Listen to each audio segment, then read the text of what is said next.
Are के group निहिर का गुस्सा इतना बढ़ गया था कि उसने गुस्से 15 में 8 गार्ड्स को मौते नींद सुला दिया और बाकी बचे गार्ड्स को उसके लाशों का ठिकाने लगाने को कहा और ऑफिस के लिए निकल पड़ा। आर के ग्रुप। रावी कार होटल से निकलकर आर के ग्रुप गेट पर रुक गई। पूरे रास्ते में रावी चेहरे भाव परेशान थे, जिन्हें देखकर ओहस ने रावी से कोई सवाल जवाब नहीं किया और पूरे रास्ते खामोश रहा।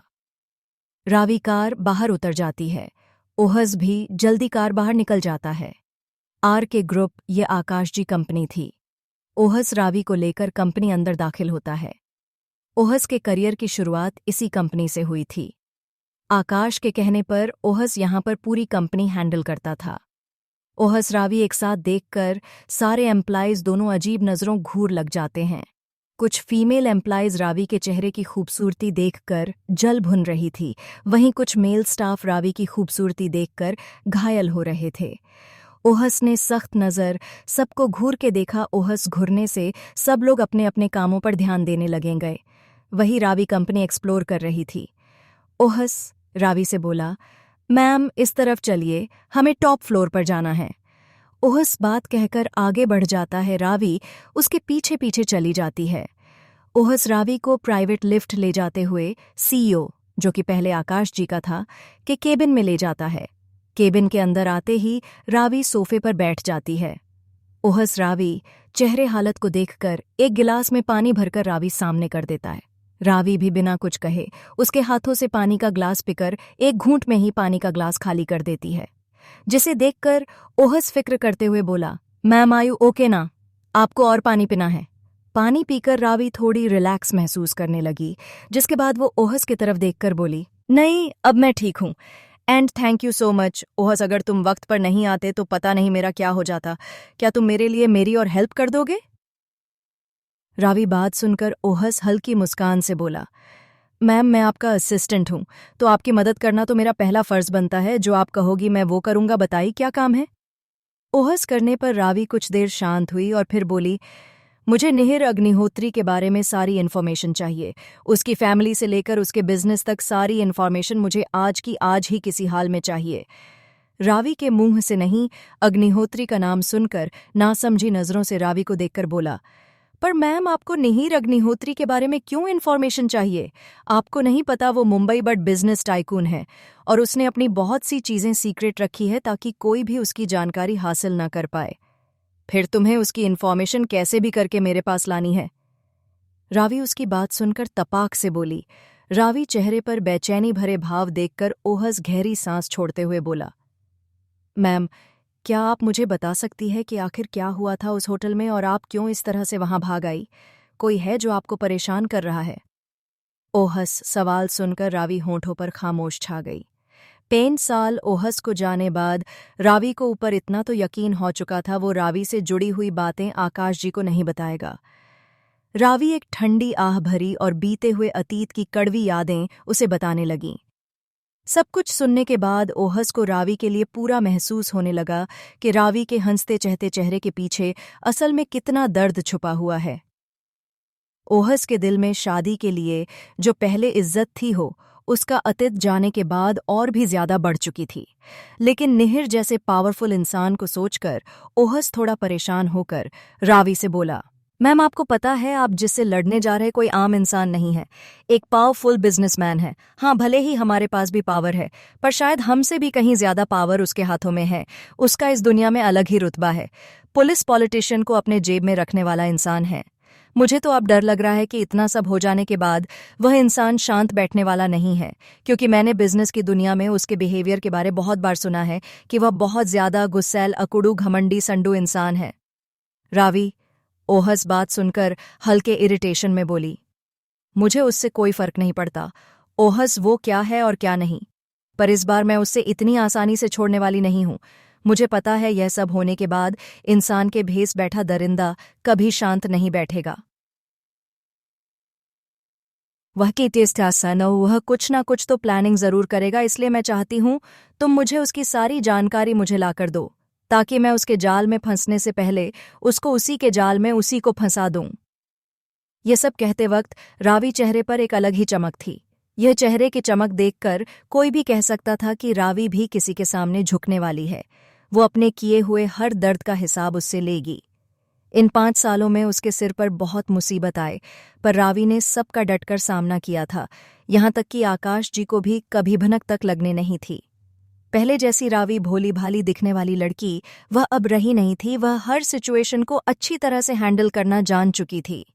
ओहस रावी कॉन्फिडेंट को देखकर हल्की मुस्कुराहट से बोला, आप फिक्र टेंशन मत लीजिए मैम, आपके इस बदला लेने में आपकी ज़रूर मदद करूंगा। आपको उसकी इन्फॉर्मेशन चाहिए ना, मुझे थोड़ा समय दीजिए, मैं उसकी सारी डिटेल लाकर रख दूंगा। इतना कहकर ओहस वहां से चला गया। ओहस केबिन से चले जाते ही रावी अपने बैग को ओपन करके उसमें से डील के पेपर निकलती है और पन्नों को पलटे हुए उसमें एक पेज को निकालती है, जो कि एक निहिर और रावी मैरिज सर्टिफिकेट था जिस पर रावी के सिग्नेचर थे, जिसे देखकर रावी गुस्से से व्यंग मुस्कान से खुद से बोली, ब्लडी लूजर, मैं कोई दूध पीती बच्ची नहीं हूं जो आसानी से तुम्हारे जाल में फंस जाऊंगी। मैं तुम्हें कभी अपने आप को हासिल करने नहीं दूंगी, चाहे उसके लिए मुझे जो करना पड़े वो करूंगी। जिस जाल में तुमने मुझे आज फंसाने की कोशिश की थी, इसी तरह मैं तुम्हें आगे भी मत देखकर तुम्हारे इरादों को नाकामयाब कर दूंगी। कहते हुए रावी आंखें नमी तैर गईं। तुम वो घटिया इंसान हो जिसकी वजह से मैंने अपना सब कुछ खो दिया, मेरा प्यार, मेरा परिवार में मेरी खुशियां सब खत्म हो गईं। मेरे दुखों का तुम ही एक बढ़िया कारण हो जिसे मैं मरते तक दम तक नहीं भूलूंगी। यह सब कहते हुए रावी आंखों में एक अलग ही नफरत थी, जिसमें अब निहिर हमेशा जलने वाला था। रावी अपनी जगह खड़ी हो गई और लाइट से उसे मैरिज सर्टिफिकेट को जलाकर डस्टबिन फेंक डाला। जहां जलते हुए पेपर को देखकर रावी के चेहरे भाव धीरे धीरे शांत होने लगे। रावी जब डिल के पेपर को पढ़ रही थी तो न सिर्फ वह पेपर पढ़ नहीं रही थी, बल्कि कितने पेपर मौजूद है वह गिन भी रही थी। लेकिन जब वह वॉशरूम से बाहर आई तब साइन करते हुए उसने तिरछी नजरों से कार्तिक के चेहरे भाव देख लिए थे। फिर उसने एक एक पेपर को बड़ी बारीकी से जल्दी गिना और कार्तिक के फोन बिजी होने पर उसने जल्दी से पैरों की अदला बदली करती दी। जो पेपर कार्तिक को देना था वह पेपर अपने पास रख लिया। वही निहिर कहने पर उसका शक यकीन में बदल गया था।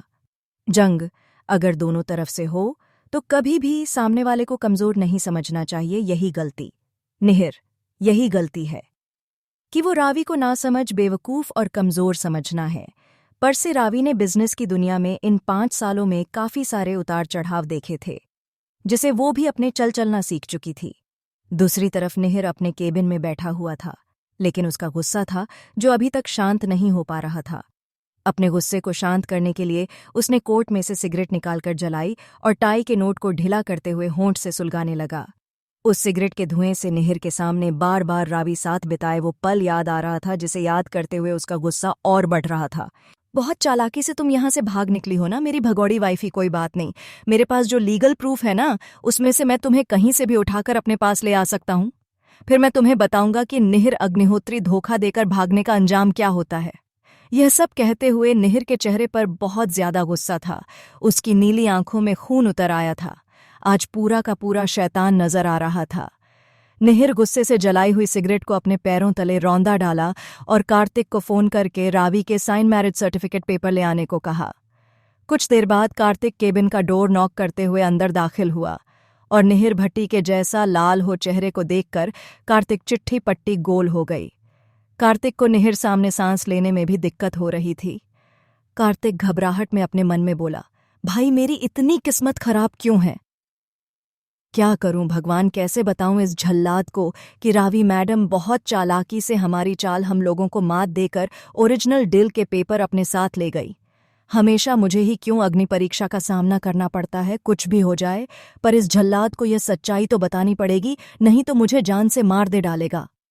निहिर कार्तिक के खामोश खड़े रहने पर गुस्से से बिगड़ते हुए बोला, तुम्हारे लिए क्या मुहूर्त निकालूं, पेपर कहाँ पर है?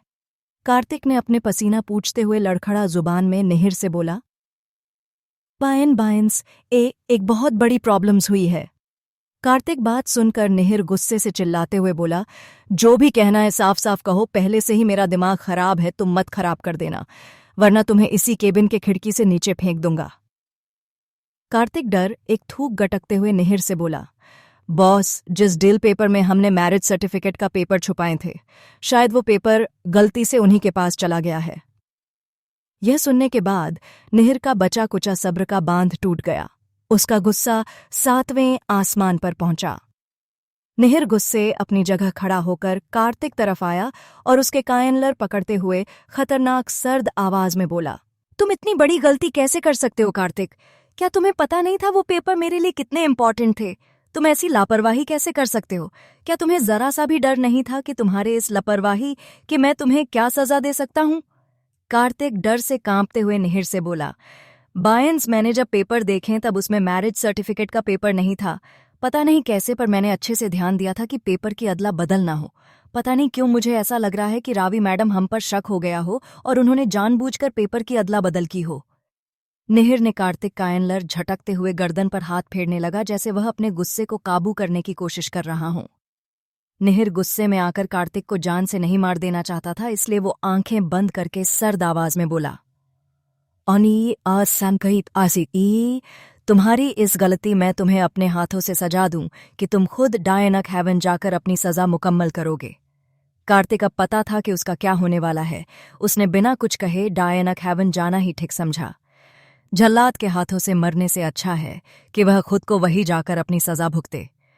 मैं डार्क हेवन जाने के लिए तैयार हूं बस। कार्तिक रोनी सूरत बनाकर निहिर बोला, मेरी आंखें खुलना से पहले मेरी नजरों के सामने से दफा हो जाओ। निहिर के कहते ही कार्तिक वहां से तेजी से बाहर निकाला। जारी है, डार्क हेवन में कौन सी सजा मिलने वाली है कार्तिक को? अपने गुस्से को किस तरह से कंट्रोल करेगा निहिर? क्या ओहस निहिर सारी इन्फॉर्मेशन निकल पाएगा जाने के लिए? सुनिए अगले भाग को। दिल को तुमसे प्यार हुआ शाम का वक्त निहिर साथ हुई। हरकत से थोड़ी बेचैन हो चुकी थी, जिसे उसका कामों में मन नहीं लग रहा था। दिल अजीबो गरीब ख्याल आने से रावी ही घर के निकल पड़ती है। कुछ देर बाद रावी घर में आ जाती है और फ्रेश होकर लिविंग एरिया में आ जाती है, जहां लिविंग एरिया शांत नजर आ रहा था। रावी काम कर रही मेड से बच्चों के बारे में पूछती है, तो मेड जवाब देती हुई गार्डन एरिया में इशारा करते हुए बोली, बच्चे स्विमिंग पूल में रीना दीदी साथ खेलने गए हैं।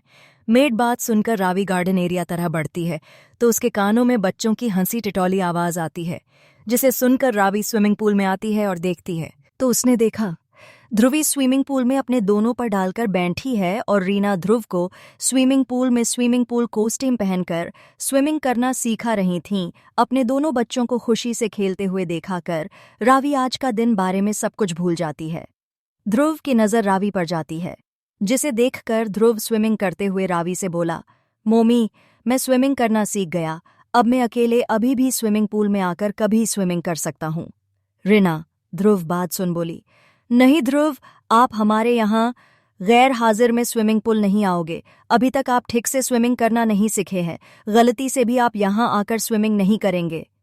ध्रुव रीना बात सुनकर सिर हिला दिया। ध्रुवी रीना बात सुनकर बोली, मासी आप मुझे कब स्विमिंग करना सिखाओगे? मैं भी भाई की तरह तैरना चाहती हूँ, मुझे भाई को देखकर बहुत मजा आ है।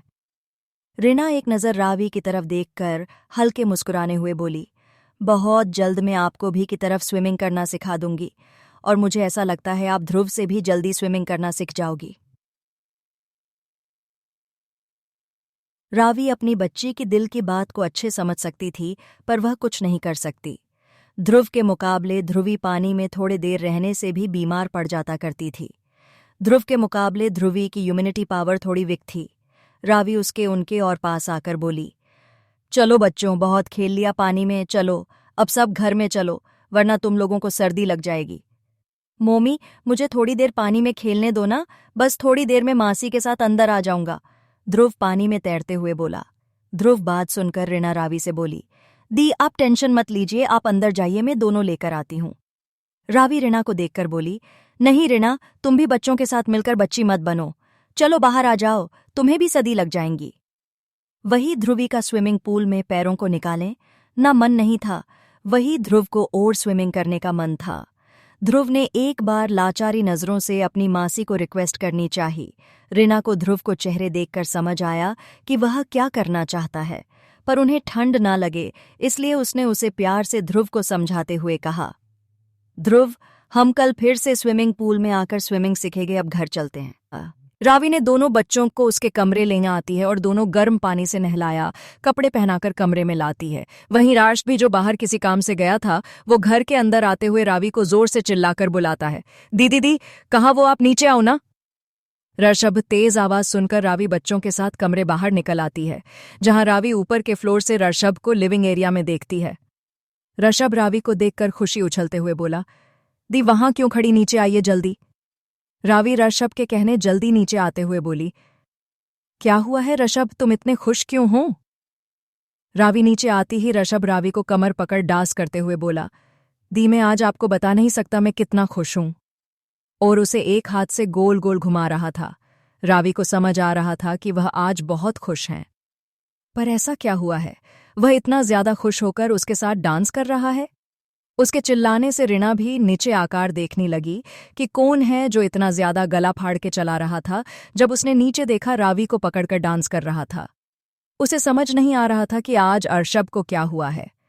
ऋषभ ने रावी एक टाइट हग देते हुए, आपको तो पता है ना, मैंने कुछ अपनी वॉइस में गाना रिकॉर्ड किया था। रावी, हाँ तो उसका क्या ऋषभ। ऋषभ दी, मेरे कुछ वॉइस रिकॉर्डर मैंने अपने दोस्तों को भी भेजे, तो उसी में से एक दोस्त ने मेरी आवाज का वीडियो सोशल मीडिया पर डाल दिया। You can't believe the, video को मिलेनियर लाइक मिल गए।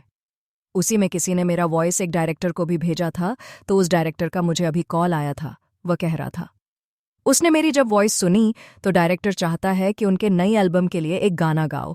ये सुनने के बाद रावी ने उसे और जोर से हक करते हुए कहा, रावी, मैं बहुत खुश हूं ऋषभ, तुम्हारे लिए मुझे पता था कि तुम एक न एक दिन अपनी आवाज को दुनिया के सामने जरूर लाओगे।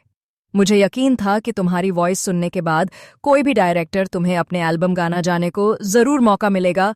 देखना, उसके बाद धीरे धीरे तुम इस दुनिया के सबसे बड़े रॉकस्टार कहलाओगे। रीना ने ऋषभ और रावी की बातें सुन ली थीं। उसे भी जब अपने भाई के कदम सपने की तरफ बढ़ते देखे तो उसे भी बहुत अच्छा लगा, वह भी खुश होते हुए। रीना, क्या बात है, मेरा चमगादड़ रॉकस्टार बनने जा रहा है।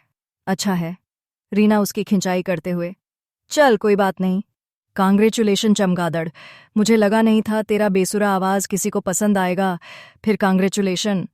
ऋषभ बुरी तरह से चढ़ते हुए, छिपकली, मैं तेरे जैसा नहीं हूं, घर पर बैठकर सिर्फ सपने देखता रहता हूं। रीना, ज्यादा उछल मत, अभी तेरी एक एल्बम आई नहीं है, आने वाली है। अभी तक तेरा गाना भी रिकॉर्ड नहीं हुआ है। और रही बात मेरी तो कल मेरा एक स्टूडियो में पोर्टफोलियो शूट है, और देखना उस पोर्टफोलियो शूट के बाद मैं कैसे इंडस्ट्री में अपना कदम रखती हूँ, और धीरे धीरे मैं भी जल्दी ही एंटरटेन इंडस्ट्री की ब्रेस्ट मॉडल बनूंगी। ऋषभ, हाँ बंदरिया, देखते हैं कि सबसे पहले कौन अपने सपने के मुकाम हासिल करता है। रीना, हाँ देख लेना। चमगादड़, रावी, रीना, ऋषभ भी अब सब लड़ना बंद करो और इस दिन हम अच्छे सेलिब्रेट करते हैं। ऋषभ खुश होते हुए, हाँ दी, ये अच्छा आइडिया है, क्यों ना आज का दिन सेलिब्रेट करने के लिए कहीं बाहर डिनर करने चले जाएं। रावी, ठीक है, तुम अगर चाहते हो तो हम जरूर चलेंगे। तुम दोनों तैयार हो जाओ, मैं भी बच्चों को तैयार करके आती हूँ। सब अपने कमरे में तैयार होने के लिए चले गए। थोड़ी देर बाद सब तैयार होकर एक अच्छे से रेस्टोरेंट में खाना खाने चले गए। रेस्टोरेंट में पहुंचने के बाद रावी ने सबके लिए उनका मनपसंद डिनर ऑर्डर कर दिया। उसी रेस्टोरेंट के दूसरे साइड पर मालवी और दानिश क्लाइंट के साथ से मीटिंग करने के लिए रेस्टोरेंट में आए थे। मीटिंग खत्म होने के बाद उनके क्लाइंट ने उन्हें बहुत पोस्ट करते हुए डिनर उनके साथ करने के लिए कहा। उनकी रिक्वेस्ट करने पर दानिश ने डिनर करने के लिए हाँ कह दी। वह लोग वहीं बैठकर डिनर कर रहे थे। जिस टेबल पर रावी बैठी थी उसके 4-5 टेबल छोड़कर मालवी और दानिश बैठे थे। रावी के टेबल पर खाने का ऑर्डर आ चुका था। सब बातें करते हुए खाना खाई रहे थे कि तभी उनके सामने स्टेज पर एक लड़का हाथ में गिटार लिए हुए खड़ा था। वह लड़का माइक को अपने हाथ में लिए, हेलो लेडीज एंड जेंटलमैन, आज का दिन बहुत खूबसूरत और उसे हसीन रंगीन करने के लिए मैं एक गाना पेश करने जा रहा हूँ। यह गाना मैं अपने कॉलेज के डेट में अपनी गर्लफ्रेंड को डेडिकेट किया था। आई होप आप सब लोगों को मेरा ये गाना अच्छा लगे। यह सुने के बाद सबका ध्यान उस लड़के पर गया। वहां कुछ टीनेजर्स लड़के लड़कियों उसे देख चिल्लाते हुए हुटीक करने लगे। उसने अपने गिटार को हाथ में लिया, उसे बजाते हुए गाना शुरू किया।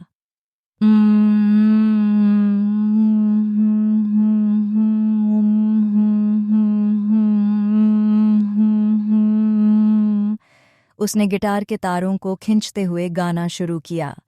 अपनी मीठी वॉइस में दिल को तुमसे प्यार हुआ, पहली बार हुआ तुमसे प्यार हुआ, मैं भी आशिक यार हुआ, पहली बार हुआ तुमसे प्यार हुआ, छाई है बेताबी मेरी जान लिया, कहो मैं क्या करूं, दिल को तुमसे प्यार हुआ। यह शब्द सुने के बाद रावी जो चम्मच से खाना खा रही थी, उसके हाथ वहीं पर रुक गया। उसका ध्यान उस गाने वाले लड़के पर गया जो सामने चेयर पर बैठकर गाना गा रहा था। फ्लैशबैक। यह सुने के बाद रावी को तरुण की याद आ गई। तरुण जब रावी को प्रपोज करने वाला था, उस वक्त काइनलेज बाहर निकल रही थी, पर बहुत बारिश हो रही थी, इसलिए वह काइनलेज के गेट पर खड़ी थी। तब तरुण का दोस्त उसके सामने जाकर गिटार बजाना लगा। तरुण आज रावी को सबके सामने प्रपोज करने वाला था, वह उसी याद में खो गई। उसका दोस्त गिटार बजाकर पीछे की तरफ जाता है, तब उसके पीछे तरुण व्हाइट कलर शर्ट पहनकर अपने बालों में हाथ डालकर बारिश की बंदों में भीगते हुए खो गया। मैं ख्यालों में अब नींद भी नहीं, आंखों में करवटें, बस बदलता हूँ, अब जागता हूँ। मैं रातों में उसका गाना सुनकर काइनलेज के सारे लोग उसको हुटिक करने लगते हैं। तरुण अपने पीछे छुपा गुलाब को हाथों में लिए उसके सामने करते हुए। तब रावी हाथों में छात्राओं लेकर गुलाबी रंग का सूट सलवार पहनकर उसके सामने खड़ी थी। उसके दिल में भी उसके लिए प्यार था, पर वह उसके मजे लेने के लिए वह फूल को न लेते हुए उसे आगे चली जाती है। उसको जाता हुआ देख तरुण खड़े होकर उसके पीछे चलते हुए अब दूरी ना सहनी हर लम्हा कहता है, ना जाने हाल मेरा ऐसा क्यों रहता है। उसके सामने जाकर खड़ा होकर खुशी से उसके थोड़े नज़दीक जाकर उसके हाथों लेकर घुमाते हुए, मैं दीवाना तेरा बन गया जाने जाना, मैं फसाना तेरा बन गया जाने जाना, उसको बिखरे बालों हाल देखकर रावी मुस्कुराते। तब तरुण खुश होते हुए आगे की लाइन हसीना गोरी गोरी चुराए चोरी चोरी चुराए दिल चोरी चोरी चोरी चोरी चोरी। तरुण फिर से घुटनों पर बैठ बैठ गुलाब का फूल आगे करते हुए दिल को तुमसे प्यार हुआ, पहली बार हुआ तुमसे प्यार हुआ रावी। उसके हाथों से वह गुलाब का फूल लेकर उसके फूल लेते ही सब खुशी तालियां और चिल्लाने लगी जाते हैं। तरुण को खुशी का ठिकाना नहीं था। वह उसको अपने बाहों में भरकर उसके इस तरह से लगाने उसका छाता उसके हाथों से छूट जाता है। रावी भी अब बारिश में भीग रही थी। उसके बाहों में तरुण आगे लाइन आरजू है, मेरे सपनों की बैठा रहूं तेरी बाहों में सिर्फ तू, मुझे चाहे अब इतना असर हो। मेरी आहों में तरुण उसे अलग करके उसके खुश हुए चेहरे को प्यार से उसकी आंखों देखकर, तू कह दे हंस के तो तोड़ धदूं मैं रस्मों को मर के भी ना भूलूं मैं तेरी कसमों को। तरुण उसके हाथ को पकड़कर उसके हाथ पर किस करते हुए, मैं तो आया हूं यहाँ पे बस तेरे लिए, तेरा तन मन सब है मेरे लिए। थोड़ा पीछे जाकर आसमान की तरफ अपनी बाहों को फैसला रावी की तरफ देखकर, क्या हंसी नजारा समा है प्यारा प्यारा, गले लगा ले यारा यारा यारा यारा यारा। रावी भी दौड़कर झट से उसे गले लगाकर उसके प्रपोज को एक्सेप्ट करती है। सब वहां खुशी से तालियां बजाने लगे। रावी शर्माकर तरुण से अलग हुई। तब वहां पर उसकी बहन भी थी। मालवी तो तरुण से इम्प्रेस होकर दोनों के लिए जोर से तालियां बजा रही थीं। उस लड़के गाना खत्म होने पर अब लोग जोर से तालियां बजाने लगते हैं। तब जाकर रावी अपने होशोहवास में आती है। ऋषभ रिना दोनों बच्चों का ध्यान उस लड़के गाने पर था। ऋषभ, क्या गाना गाया उसने दी? ऋषभ अपना सिर घुमाकर रावी को देखकर लगा। उसके आंखों में आंसू देखकर, क्या हुआ दी, आप रो क्यों रही थीं? ऋषभ के आवाज सुन सब उसे देखने लगते हैं। रिना, क्या हुआ दी, आप रो क्यों रही थीं? अरे मैं रो नहीं रही थी, वह बस मैंने लगती से इस सॉस को कुछ ज्यादा ही खा लिया, इसलिए आंखों से पानी आ रहा है। तुम लोगों खाना खा लो, मैं अभी वॉशरूम से आती हूँ, रावी कहकर वहां से चली गई। वहीं पर मालवी ने जब यह गाना सुना तो उसको उसकी भी की और तरुण की याद आने लगी। उसके आंखों में भी आंसू आने लगे अपने दी को याद करते हुए। दानिश जो कब से मालवी को गाने से लेकर खत्म होने तक नोटिस कर रहा था, जब मालवी की आंखों में आंसू देखे तो उसे रहा नहीं गया और उसने पूछ लिया, क्या हुआ मालवी, तुम रो क्यों रही हो? मालवी अपने आंखों में आंसू लिए इमोशनल होकर, बहुत दिनों के बाद एक दी की याद आ गई। जब उस लड़के के मुंह से वह गाना मैंने सुना तब मुझे तरुण जिजू की देख याद आ गई। तुम्हें पता नहीं है, पर उन्होंने पहली बार दी प्रपोज किया था ना, तो सबके सामने उनके लिए खास ये गाना गाया था। और तुम्हें पता है मौसम भी इतना अच्छा था कि उस वक्त बारिश हो रही थी। इतना रोमांटिक कोई हो भी सकता है, ये मैंने पहली बार तरुण को देखकर जाना। वह मेरी दी से बहुत प्यार करता था, इसीलिए प्रपोज करने के लिए यह गाना चुना था। धनिश को उसकी पूरी बातें फिजूल लग रही थीं। वह बड़े रूखे पद से, अगर तुम्हारे दिए की याद में रोना धोना हो गया होगा तो हम चले, हमें घर जाने में देरी हो रही है। वह इतना कहकर रेस्टोरेंट्स बाहर जाने के लिए खड़ा हो गया। उसने क्लाइंट्स का धन्यवाद किया और मालवी की तरफ भी न देकर बाहर जाने लगा। उसका ऐसा जवाब सुनकर मालवी को बहुत बुरा महसूस होने लगा। उसने भी ज्यादा कुछ नहीं कहा और उसके साथ पीछे पीछे चली गई। जब रावी वॉशरूम में गई तब उसके सामने तरुण की यादें उसके दिमाग में घूम रही थीं। ऐसा नहीं था कि रावी उसके पास जाना नहीं चाहती थी, पर वह यही सोच रही थी कि वह उसकी प्यार के लायक नहीं रही। इसलिए उसने कभी भी तरुण के बारे में इन 5 सालों में कभी नहीं सोचा कि वह कहाँ है, कैसा है, किस हालत में। ये सब जानना उसने ज़रूरी नहीं समझा। पर आज वह गाना सुनने के बाद उसके दिल में फिर से एक दर्द की लहर उठी। खुद को शांत किया, अपने चेहरे पर थोड़ा सा पानी लगाकर वॉशरूम से बाहर निकलकर आ गई। रावी जब टेबल पर आकर बैठ गई तब ग्रुप का ध्यान अपनी मम्मी पर चला गया। ध्रुव, मोमी आपको इतनी देर कहाँ पर लग गई? हम कब से आपका इंतजार कर रहा थे। आपकी आंखों को क्या हुआ है? वह इतनी लाल क्यों दिख रही है? ध्रुव का सवाल सुनकर सब रावी उसकी आंखें तरफ देखने लगे, जो सच में लाल नजर आ रही थी। रिना, क्या हुआ दी? आपकी आंखें लाल क्यों नजर आ रही हैं? रावी, वह मैंने पानी से अपना मुंह धोया था, शायद इसलिए आंखों में थोड़ा पानी चला गया, उसकी वजह से आंखें लाल दिख रही हैं। तुम लोगों का खाना हो गया तो हम लोग घर चलें।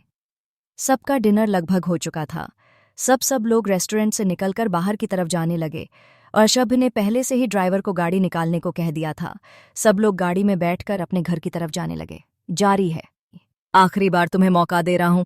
अगली सुबह रावी उठाकर वॉशरूम जाकर फ्रेश होकर कमरे आईं और अपने बच्चों को कमरों में उन्हें तैयार करने के लिए चलेगी। आजा भी बहुत जल्दी उठ गई थी। अपने बच्चों को रेडी कर वह उन्हें डाइनिंग हॉल में लिख कर आए। रीना वहां बैठकर उनका इंतजार कर रही थी और आज भी जब नीचे आए तब उसमें रीना से पूछा, रीना, अर्श कहाँ है? उसे तो आज डायरेक्टर से मिलने जा रहे हैं ना? दी, मैंने 10 आवाज लगाकर उठाना चाहा उसे, पर वह कुंभकर्ण मेरी आवाज सुनकर भी अनसुना करके अभी तक घोड़े बेचकर सो रहा। वो रावी, ठीक है, मैं उसे उठाकर लाती हूं, तब तक तुम बच्चों के साथ ब्रेकफास्ट कर लो। रिना, ठीक है दी। रावी जब रशभे के कमरे का दरवाजा नोक कर रही थी। 3 बार नोक करने के बाद भी अंदर से किसी ने दरवाजा खोला नहीं तो रावी ने बाहर से ही दरवाजा खोल दिया और अंदर का नजारा देखकर वह हैरान हो गए। कमरे का उसका बिस्सू अस्त व्यस्त नजर आ रहा था। अर्शभ अपने कानों में एयरफोन लगाकर मुंह के बल अभी तक सोया हुआ था। रावी को पता चला कि रीना के आवाज देना है, पर भी इसने आवाज सुनी नहीं। उसके पास जाकर एयरफोन निकालकर उसे जोरों से हिलाते हुए उठाने लगी। ऋषभ निंद में कमसाता हुए फिर से मुंह के बल लेट गया। रावी ने 2-3 बार उसे जगाने की कोशिश की, पर फिर भी ऋषभ नहीं उठा। रावी हार मानकर बाजू में मरा हुआ पानी का जग उठाकर उसके मुंह पर मार देती। ऋषभ हर बढ़ाते हुए, बाढ़ बांड बचाओ ब। ऋषभ आंखें खोलकर सामने का रावी अपने दोनों फोल्ड करके हुए उसे ही देख रही था। दी, ये क्या तरीका हुआ किसी को उठाने का? कोई किसी को इस तरह से उठाता है क्या? देखो, मेरा पूरा बेड खराब कर दिया आपने। कितनी अच्छी नींद में सो रहा था, सपने में रॉकस्टार की ट्रॉफी लेने ही वाला था। आपने मेरे सपनों पर पानी फेर दिया। जो सपना नींद में देख रहे हो पूरा कर नहीं जाना है कि नहीं? तुम्हें पता नहीं कि आज तुम्हें किसी से मिलने जाना है? आज भी नींद सर को खिलाते हुए, कहाँ जाना है दी? जब से डायरेक्टर को मिलने की बात याद आती है तो वह अपनी आंखें बड़ी करते हुए, ओ शिट दी, मुझे आपने उठाया क्यों नहीं? आपकी वजह मुझे अब लेट हो जाएगा। रावी नार चाहिए। अच्छा, खुद लेट उठे हो और ऊपर से मुझे कह रहे हो कि मैंने उठाया नहीं। अपने कानों में हेडफोन लगाकर सोने को किसने कहा था तुम्हें? दी, मुझे सुबह कितनी एक्साइटमेंट हो रही थी कि मुझे कल रात नींद ही नहीं आ रही थी, इसलिए मैं अपना मनपसंद गाना सुनते हुए कानों में एयरफोन लगाकर ही सो गया और मुझे कब नींद आई मुझे पता भी नहीं चला। रावी तो है।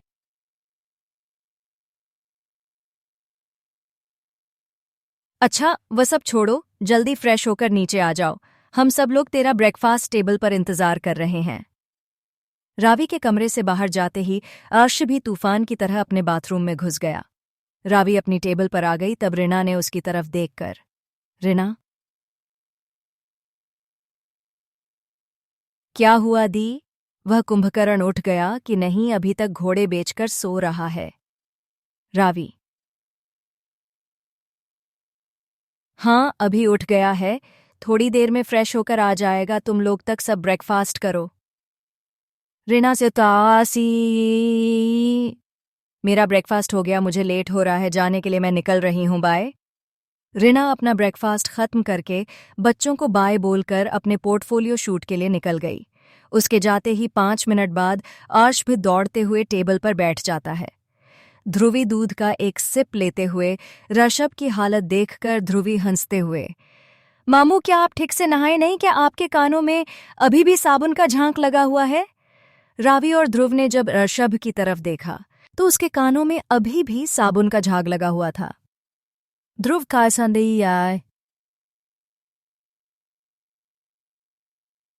लगता है मामू बॉडी वॉश लगाकर पानी से नहाना भूल गए, कहते हुए हंसने लगा। ऋषभ दोनों बच्चों की तरफ देखकर, हाँ हाँ हाँ हंसना हो गए तो चुपचाप अपना ब्रेकफास्ट खत्म करो। ऋषभ जबरदस्ती अपना ब्रेकफास्ट मुंह में ठुसते हुए अपनी जगह से खड़े होकर उसको आधा ब्रेकफास्ट करते हुए देख रावी उसे कहने लगी, ऋषभ आराम से ब्रेकफास्ट खत्म करो, डायरेक्टर कहीं भाग नहीं जा रहा, तुम वक्त पर पहुंच जाओगे, चुपचाप नीचे बैठो, आराम से ब्रेकफास्ट खाओ। नहीं दी, मुझे देर हो रही है, मैं निकल रहा हूं, बाय। ऋषभ ध्रुवी के गालों को किस करते हुए वहां से निकल। ध्रुवी ने उसे किस करने के बाद ऑल द बेस्ट विश किया। रावी उसे जाता हुआ देख अपना सिर ला देती है और अपने बच्चों की तरह देखकर, चलो बच्चों, तुम दोनों अपना ब्रेकफास्ट खत्म करो, आज हमें तुम्हारे न्यू स्कूल में एडमिशन के लिए जाना है। मोमी, मुझे यहाँ की स्कूल में नहीं जाना, मुझे वापस कनाडा में जाना है। वहां पर तो मेरे बहुत सारे अच्छे दोस्त बन गए थे, यहाँ पर मैं किससे दोस्ती करूंगी? मुझे वापस उसी स्कूल में अपने दोस्त के पास जाना है, मुझे नहीं जाना नए स्कूल में। ध्रुवी मायूस होकर बोली। रावी उसका मायूस चेहरा देखते हुए उसे समझा नहीं लगी। ध्रुवी बेबी, आपके भाई भी आपके साथ होंगे, फिर धीरे धीरे अब स्कूल जाओगे तो आपकी भी फ्रेंडशिप सबसे हो जाएंगी। इस तरह से मायूस होकर जिद नहीं करते बेटा, आप तो मम्मी की समझदार बेटी हो ना। इस बात ध्रुवी मायूस होकर मुलाकाते हुए हाँ में सिर हिला देती है। उसके चेहरे का रिएक्शन देख ध्रुव जन,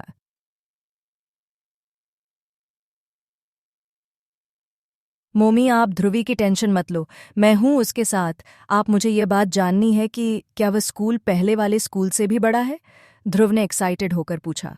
रावी अपने समझदार बेटी का जवाब सुनकर, तुम दोनों खुद वहां जाकर देख लेना, चलो अभी चलते हैं।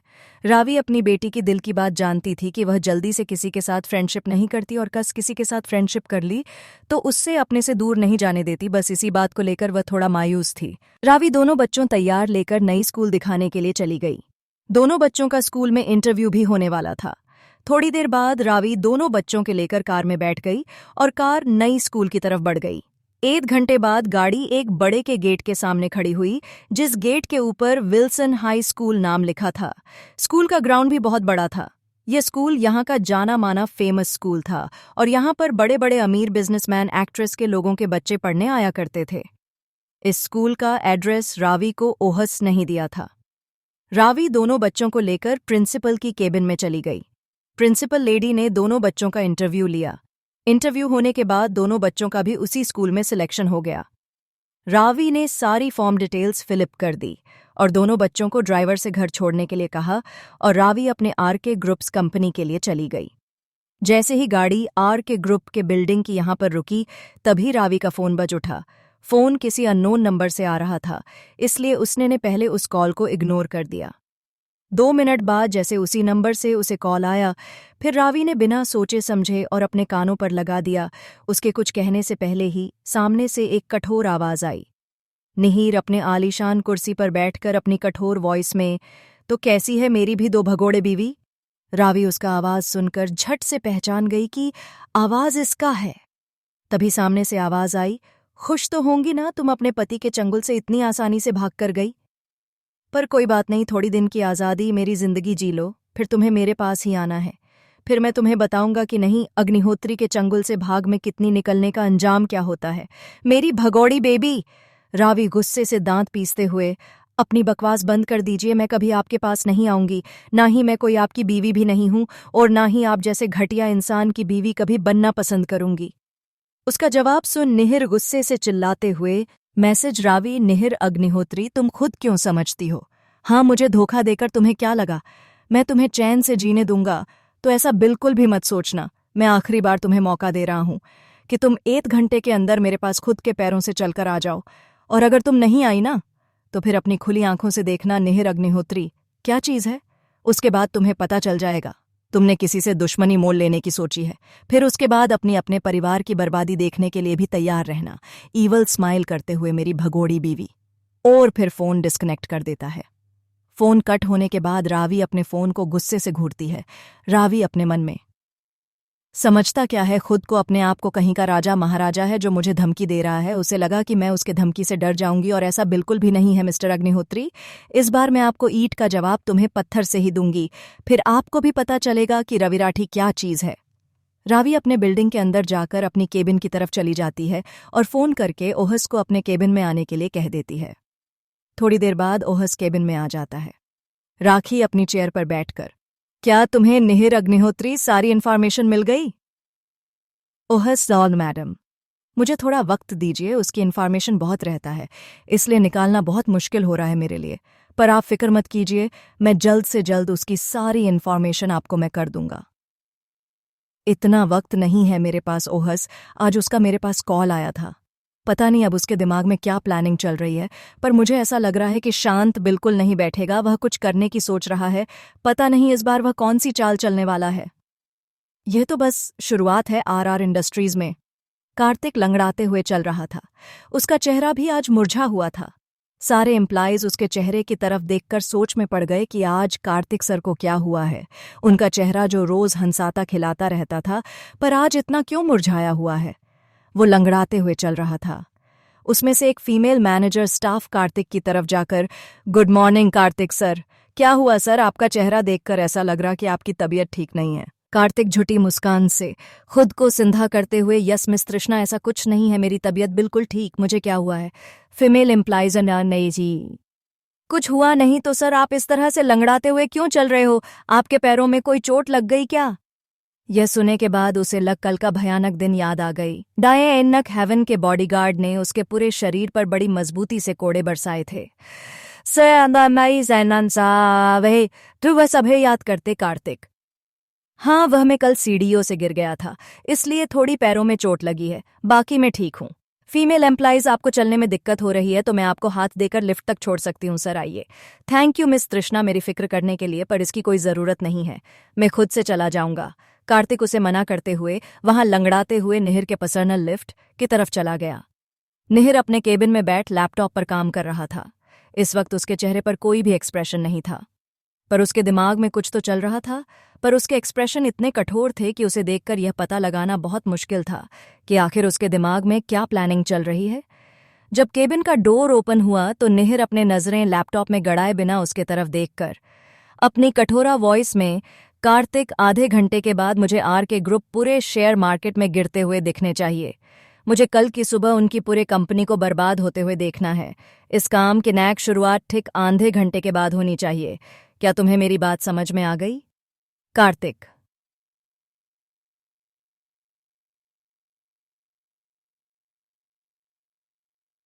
काम हो जाएगा, मैं आधे घंटे बाद इस काम में लग जाता हूँ। कार्तिक अपनी बात कहकर केबिन से बाहर निकलते हुए अपने आप से कहते हुए, यार पता नहीं रावी मैडम क्या करेंगी, आज तो इनके कंपनी शेयर गिरने से होने कोई भी रोक नहीं पाएगा। साला कुछ भी हो, पर इनकी टेंशन में इश्क में खाली फोकट में पिसता जा रहा हूँ। पता नहीं दोनों का मैटर कब सोल्व होगा। कहते हुए अपने केबिन में पहुंच जाता है और अपने काम तैयार शुरू कर देता है। वाउसियन से ये काटे।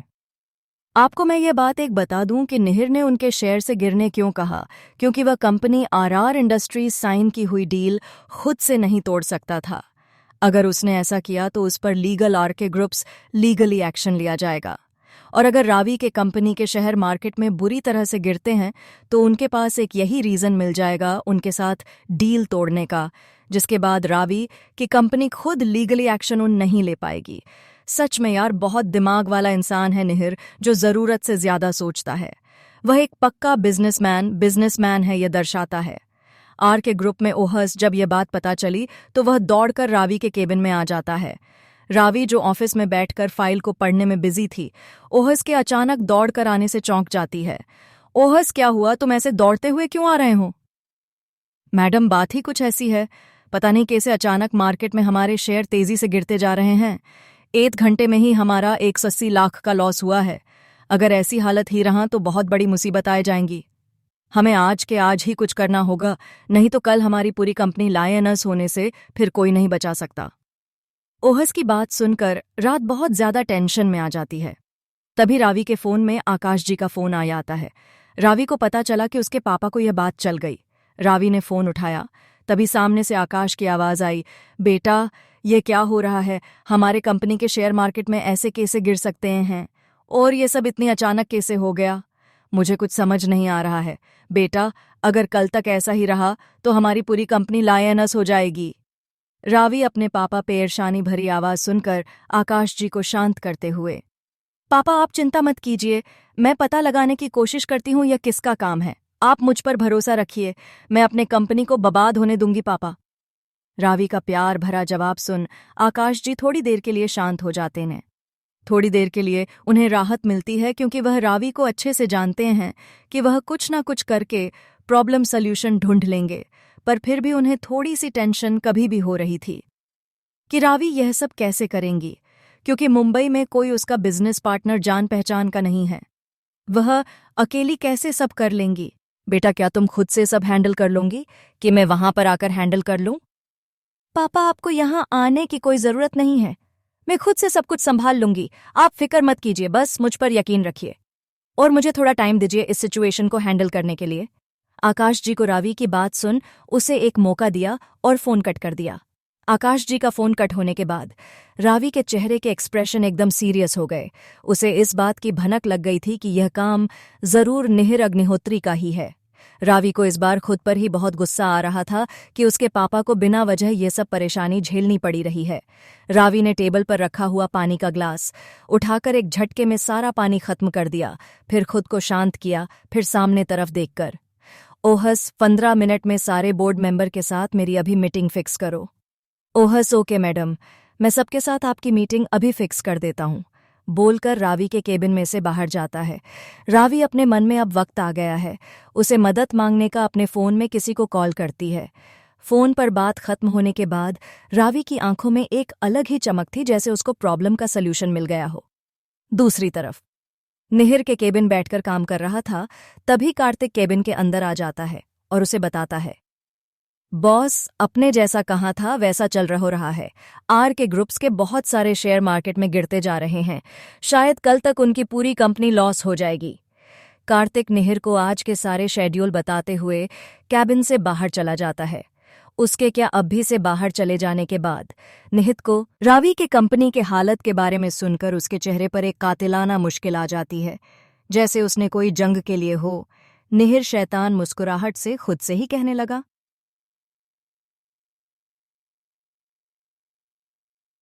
ची चसू छोटी, यह तो बस शुरुआत है मेरी प्यारी भगौड़ी बीवी। कल तुम्हारे कंपनी को पूरे तरह लायनस होने से कोई नहीं बचा सकता। अब तुम्हें पता चलेगा निहिर अग्निहोत्री से बचकर दूर भाग जाने का अंजाम क्या होता है। मैंने तुम्हें आधे घंटे का वक्त दिया था, पर तुम नहीं आई। अभी वक्त है बीवी, अगर तुम मेरे पास भीख मांगते हुए आ जाओगी तो शायद ये सब मैं रोक सकूं, पर मुझे पता तुम नहीं आओगी। तुम शायद जरूरत से ज्यादा जिद्दी हो, तो कोई बात नहीं, बस कल का इंतजार है। कल तो मैं तुम्हें इस कदर मजबूर कर दूंगा कि तुम कल खुद मेरे पास माफी मांगते हुए आ ही जाऊंगी। और अपनी बात कहते हुए निहिर तिरछी मुस्कान से हंसने लगा। घोड़े को भी गीदड़ बनाना पड़ता है। ओहस रावी के कहने मुताबिक सारी बोर्ड मेंबर्स को इकट्ठा करके कॉन्फ्रेंस रूम में रावी का इंतजार करने के लिए कह दिया। कॉन्फ्रेंस में सारे बोर्ड्स मेंबर की आज शेयर गिरने के टॉपिक पर बातें कर रहे थे। तभी कॉन्फ्रेंस रूम का दरवाज़ा ओपन करके रावी अंदर की तरफ आई। जब बोर्ड मेंबर थी नज़र रावी पर गई तो कुछ बोर्ड मेंबर रवि को घूर घूर के देख रहे थे, तो कुछ बोर्ड्स मेंबर उसकी खूबसूरती को निहार रहे थे, तो कुछ सोच रहे थे कि क्या ये आकाश राठी की बेटी है। रावी में एक नज़र सबकी तरफ देखा और सबको ग्रीट करते हुए, hello everyone, I am miss Ravi Rathi, daughter of Akash Rathi. पहले मैं सबका धन्यवाद करना चाहती हूँ कि आपने मेरे कहे मुताबिक वक्त पटना जाया करके आप यहाँ सभी लोग हाजिर हो गए।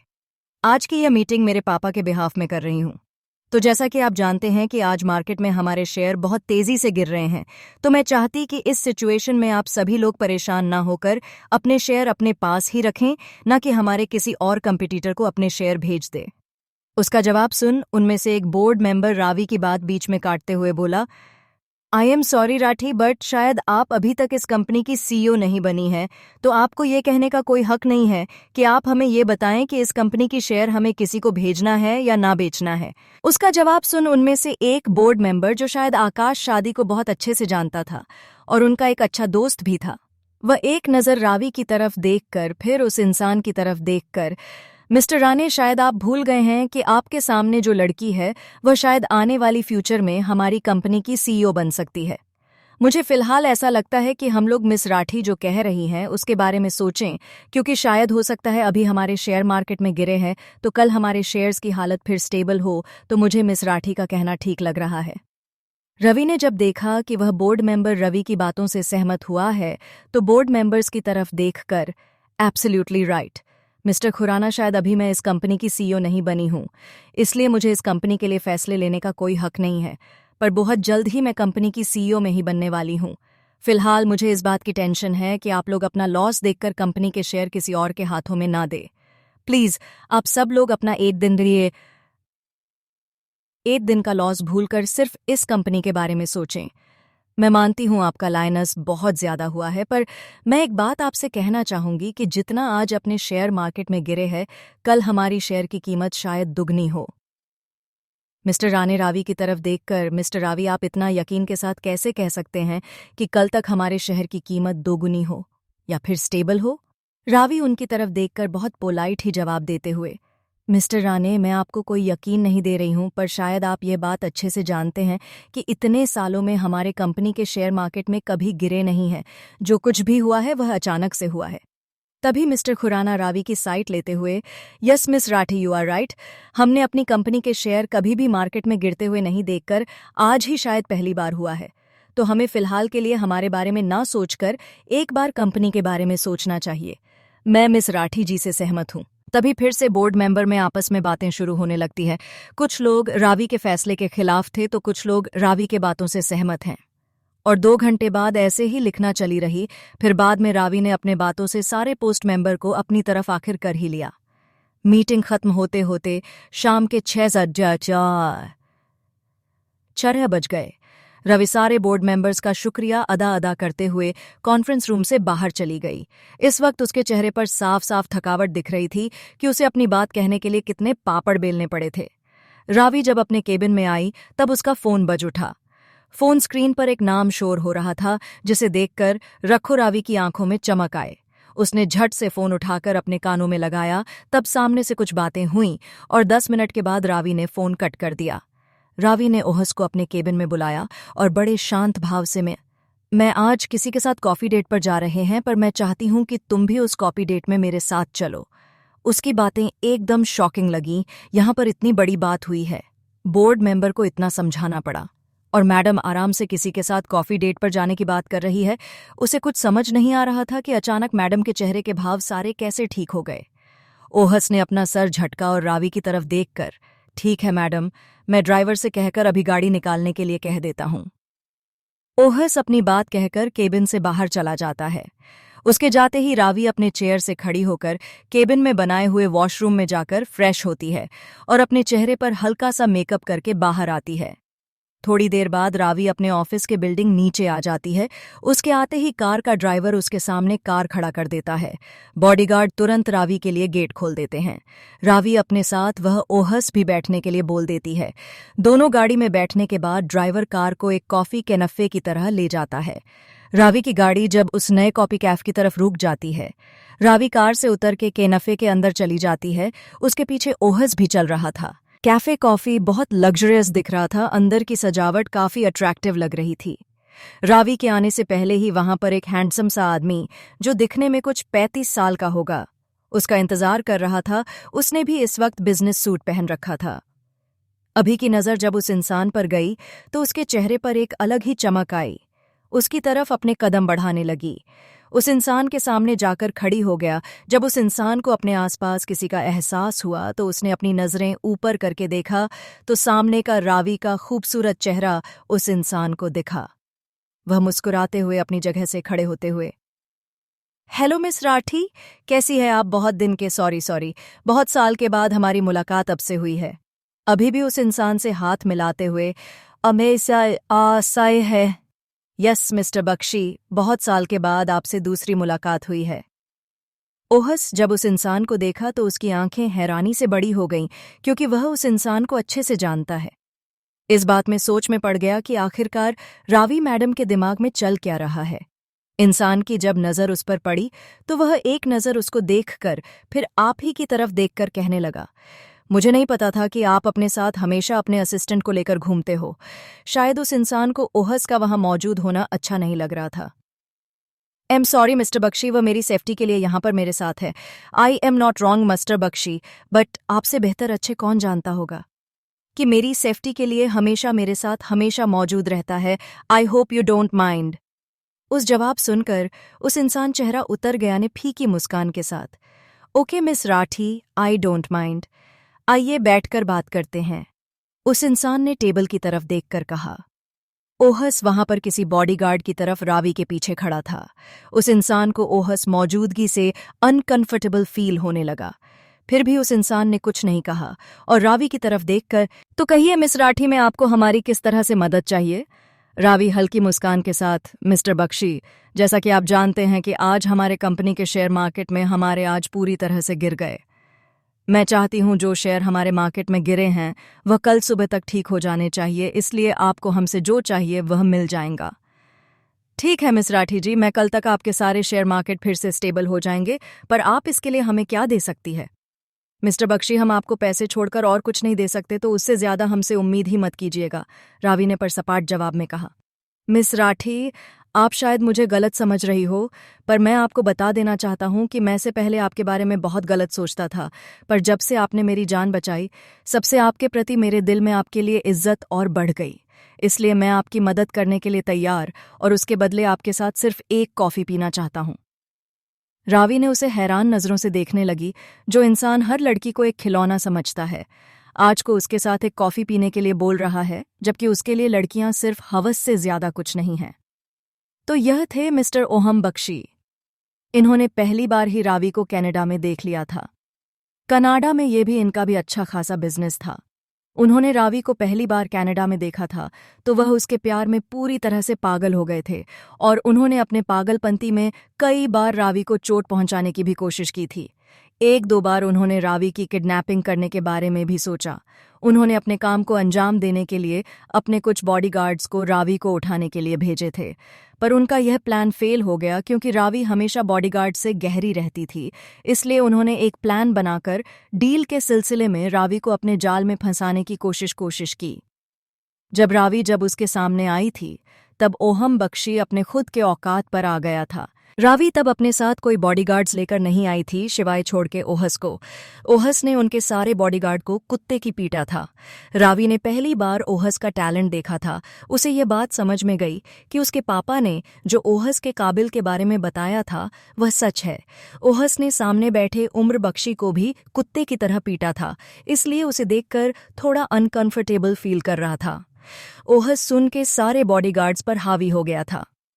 मौका का फायदा उठाते हुए ओहम के बख्शी के कुछ दुश्मनों ने उस पर उसी होटल में अटैक किया था जिस वक्त रावी ने उसकी मदद की थी। उसके सीने में गोलियां लगी थीं। वह लगभग मरने की ही हालत में था, पर रावी ने उसकी जान बचाकर उसे हॉस्पिटल ले गई थी। बस इसी बात ने मिस बटरकशी का दिल खुश हो गया था। उसके बाद उसने कभी भी रावी को बुरी नज़रों से नहीं देखा। उसके दिल में रावी के लिए इज्जत थी जब उसने उसकी जान बचाई थी। अपनी जान बचाने के बाद ओहम बख्शी ने उसे पैसे देने चाहिए, पर वह अभी ने उसके पैसे लेने से इनकार करते हुए उससे एक वचन लिया कि जिंदगी में कभी भी उसकी उसे मदद लगे तो वह बिना झिझके किए उसकी मदद करने के लिए तैयार हो जाएगा। ओहम बख्शी भी एक बिजनेस टाइकून ही था। इंडिया में उसका कनाडा से भी ज्यादा बड़ा बिजनेस था।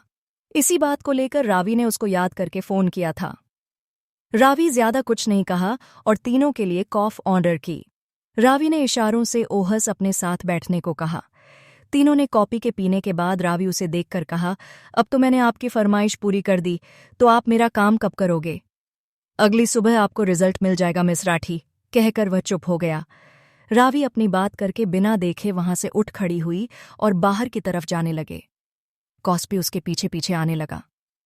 मैडम, आपको इस कमीनी से मदद मांगने की क्या जरूरत पड़ गई? हम कुछ ना कुछ कर ही लेते ना, आपको इस कुत्ते के पास आने की क्या जरूरत थी? ओहस चलते चलते अपनी बात कहने लगा। मैं जानती हूं, मुझे इसके पास नहीं आना चाहिए था, पर फिलहाल यही आदमी हमारे सिचुएशन में मदद कर सकता है। और तुम तो मैं पता है ना कि मैदान में घोड़े को भी गीदड़ बनना पड़ता है, बस इसीलिए मैं यहां पर आई थी। उसने कुछ नहीं कहा और चुप हो गया। रावी भी केनफे से निकलकर अपने घर के लिए निकल गए। दूसरी तरफ आईआर इंडस्ट्रीज। निहिर अपने फोन लैपटॉप स्क्रीन पर शेयर मार्केट का रिजल्ट देख रहा था।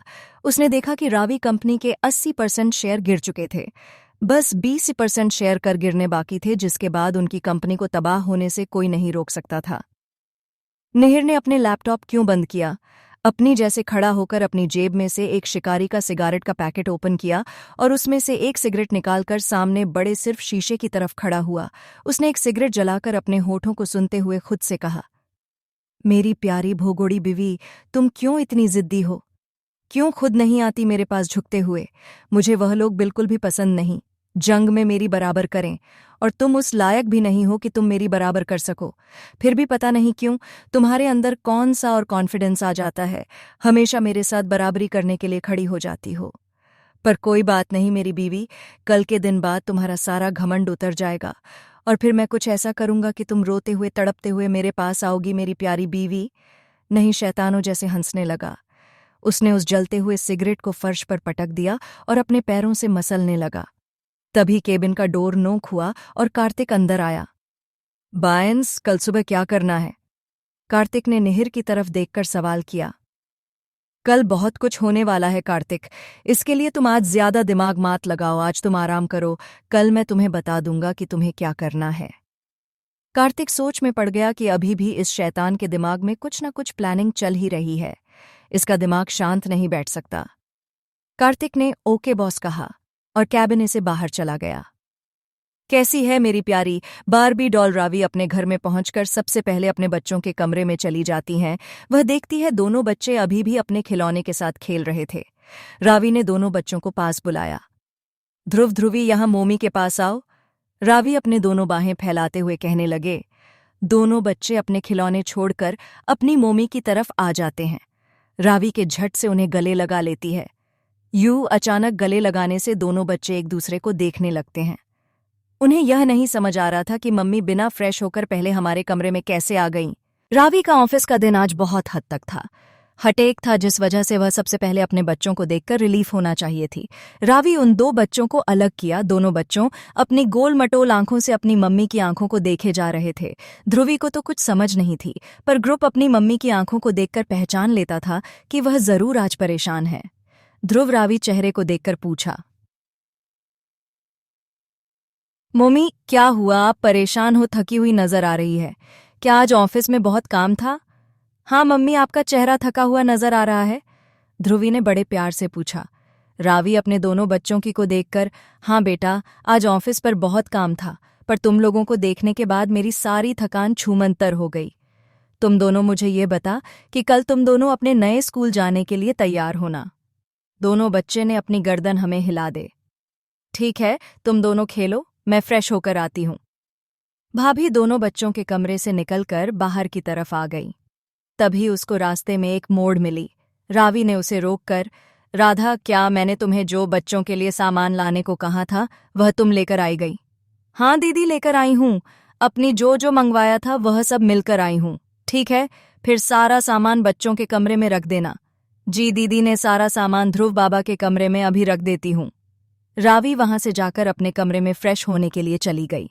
वह फ्रेश होकर बाथरूम पहनकर अपने कमरे में आई, फिर कपड़े चेंज करने के लिए वार्डरोब में कपड़े पहनने के लिए चली गई। उसने एक सादा पैजामा और नीचे प्लाजो पहन रखा था। जब वह अपने गीले बाल सीखने के लिए मिरर के सामने अपने बाल सुखा रही थी, तभी उसका फोन बज उठा। रावी ने अपने बेड पर रखा हुआ फोन उठाया। उस पर ओहस कॉल आ रहा था। मैडम, आपने जो निहिर अग्निहोत्री की इन्फॉर्मेशन निकालने के लिए कहा था वह मैंने निकाल दी है। मैडम, मुझे उसकी पूरी इन्फॉर्मेशन नहीं मिली है। अब तक जितने भी मिली है मैंने आपके मेल बॉक्स पर सारी इन्फॉर्मेशन सेंड कर दी है। आप एक बार चेक कर लीजिए। गुड जॉब ओहिस, थैंक यू मेरी मदद करने के लिए, मेरे साथ खड़ा रहने के लिए। मैडम, अभी कैसी बात कर रही है? मैं आपकी मदद नहीं करूंगा तो किसकी मदद करूंगा? ठीक है, फिर कल मिलते हैं ऑफिस में, कहकर रावी ने फोन कट कर दिया। रावी अपने फोन में मेल चेक किए जिसमें निहित अग्निहोत्री की फैमिली और बिजनेस की इन्फॉर्मेशन थी। रावी को उसकी कुछ खास इन्फॉर्मेशन उसमें नहीं मिली। उसने फोन कॉफी टेबल पर रख दिया और अपने बच्चों को लेकर डायनिनिग हाइनल में डिनर करने चली गई। तब तक रिना भी घर आ चुकी थी। अर्श भी अभी तक अपने काम में बिजी था। उसने रावी को फोन करके पहले बता दिया था कि वह लेट घर आएगा। रिना, रावी और बच्चे डायनिनिग हाइनल में बैठकर खाना खा रहे थे। खाना खत्म करके सब अपने कमरे में सोने चले गए। रावी दोनों बच्चों को सुलाकर अपने कमरे आ गईं। उसकी आंखों में नींद का एक कतरा नहीं था। उसे रह रहकर कल सुबह क्या होने वाला है, इसकी चिंता सताने लगी। थोड़ी देर सोचते सोचते उसकी आंखों लग गई। अगली सुबह रावी जल्दी उठकर फ्रेश होकर अपने कमरे निकल बच्चों के कमरे चली गईं।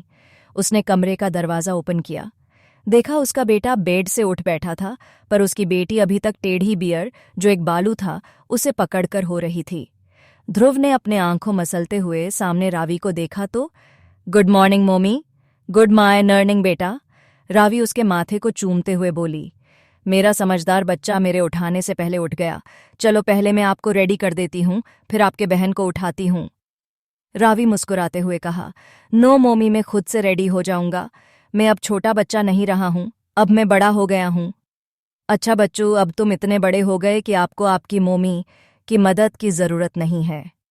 रावी उसके कानों को खींचते हुए कहा, मोमी, ऐसा आज मेरे स्कूल के पहले दिन में लेट नहीं होना चाहता, और मैं यह भी नहीं चाहता कि मैं ध्रुवी की वजह से लेट हो जाऊं, तो आप ध्रुवी को उठा दीजिए, नहीं तो वह स्कूल के पहले दिन भी स्कूल में रोती रहेंगी। रावी अपने बेटे का जवाब सुन मुस्कुराते हुए, ठीक मेरे बच्चे, आप तैयार हो जाइए, मैं आपके बहन को उठाती हूँ। रावी अपनी बेटी बेड पर जाकर उसे माथे को चूमते हुए उसके गालों को सहलाते कर, वेकअप बेबी, चलो आज आपको स्कूल जाना है, नहीं तो स्कूल जाने में देर हो जाएंगी। मोमी, मुझे थोड़ी देर मेरे ओनी के साथ सोने दो ना, मुझे बहुत नींद आ रही है, ध्रुवी ने आलसाई आवाज में कहा। रावी को ओनी का नाम सुनकर असमंजस पड़ गई। फिर उसने ध्रुवी के बाहों में रो रहे टेढ़ी बियर जो देखा, उसे समझ आ गया कि उस टेढ़ी बियर का नाम ध्रुवी ने ओनी रखा है। रावी उस टेढ़ी बियर को उसे अलग करके उसे कंधों से उठाकर बैठाया। मोमी, मुझे स्कूल नहीं जाना, मुझे और थोड़ी देर सोना है, ध्रुवी अपने आंखों मसलते हुए बोली। नहीं बेबी, अब आपको उठाकर फ्रेश होना है। देखो तुम्हारा भाई भी उठकर फ्रेश होने चला गया। चलो तुम भी कब जल्दी से रेडी हो जाओ। रावी उसे बेड से नीचे उतार कहाँ। ध्रुवी अभी काफी नींद में थी, उसके आंखों अभी खुल बंद हो रही थी। रावी उसे गोद में उठाकर अपने कमरे के वॉशरूम में लेकर जाकर फ्रेश करने लगीं। दोनों बच्चों फ्रेश होकर ब्रेकफास्ट करने के लिए टेबल पर बैठ गए। रिना और शभ भी फ्रेश होकर उनका इंतजार कर रहे थे। उन्हें पता था आज उन्हें दोनों का पहले नहीं स्कूल में पहला दिन था, इसलिए वह दोनों उनको बेस्ट विशेष देने के लिए उनका इंतजार कर रहे थे। जिसने जब ध्रुवी का चेहरा उतरा हुआ देखा, क्या हुआ मेरे लिटिल किटी को, उसका चेहरा क्यों इतना उदास है? मामू, मुझे और देर सोना था, मुझे अभी भी बहुत नींद आ रही है, मुझे स्कूल नहीं जाना, मुझे घर पर रहकर सोना है। मेरी लिटिल किटी, ऐसा नहीं कहते हैं, तुम स्कूल नहीं जाओगी, पढ़ोगे लिखोगे नहीं तो फिर पढ़ी अपनी मम्मी की तरह बिजनेस वुमन कैसे बनोगी?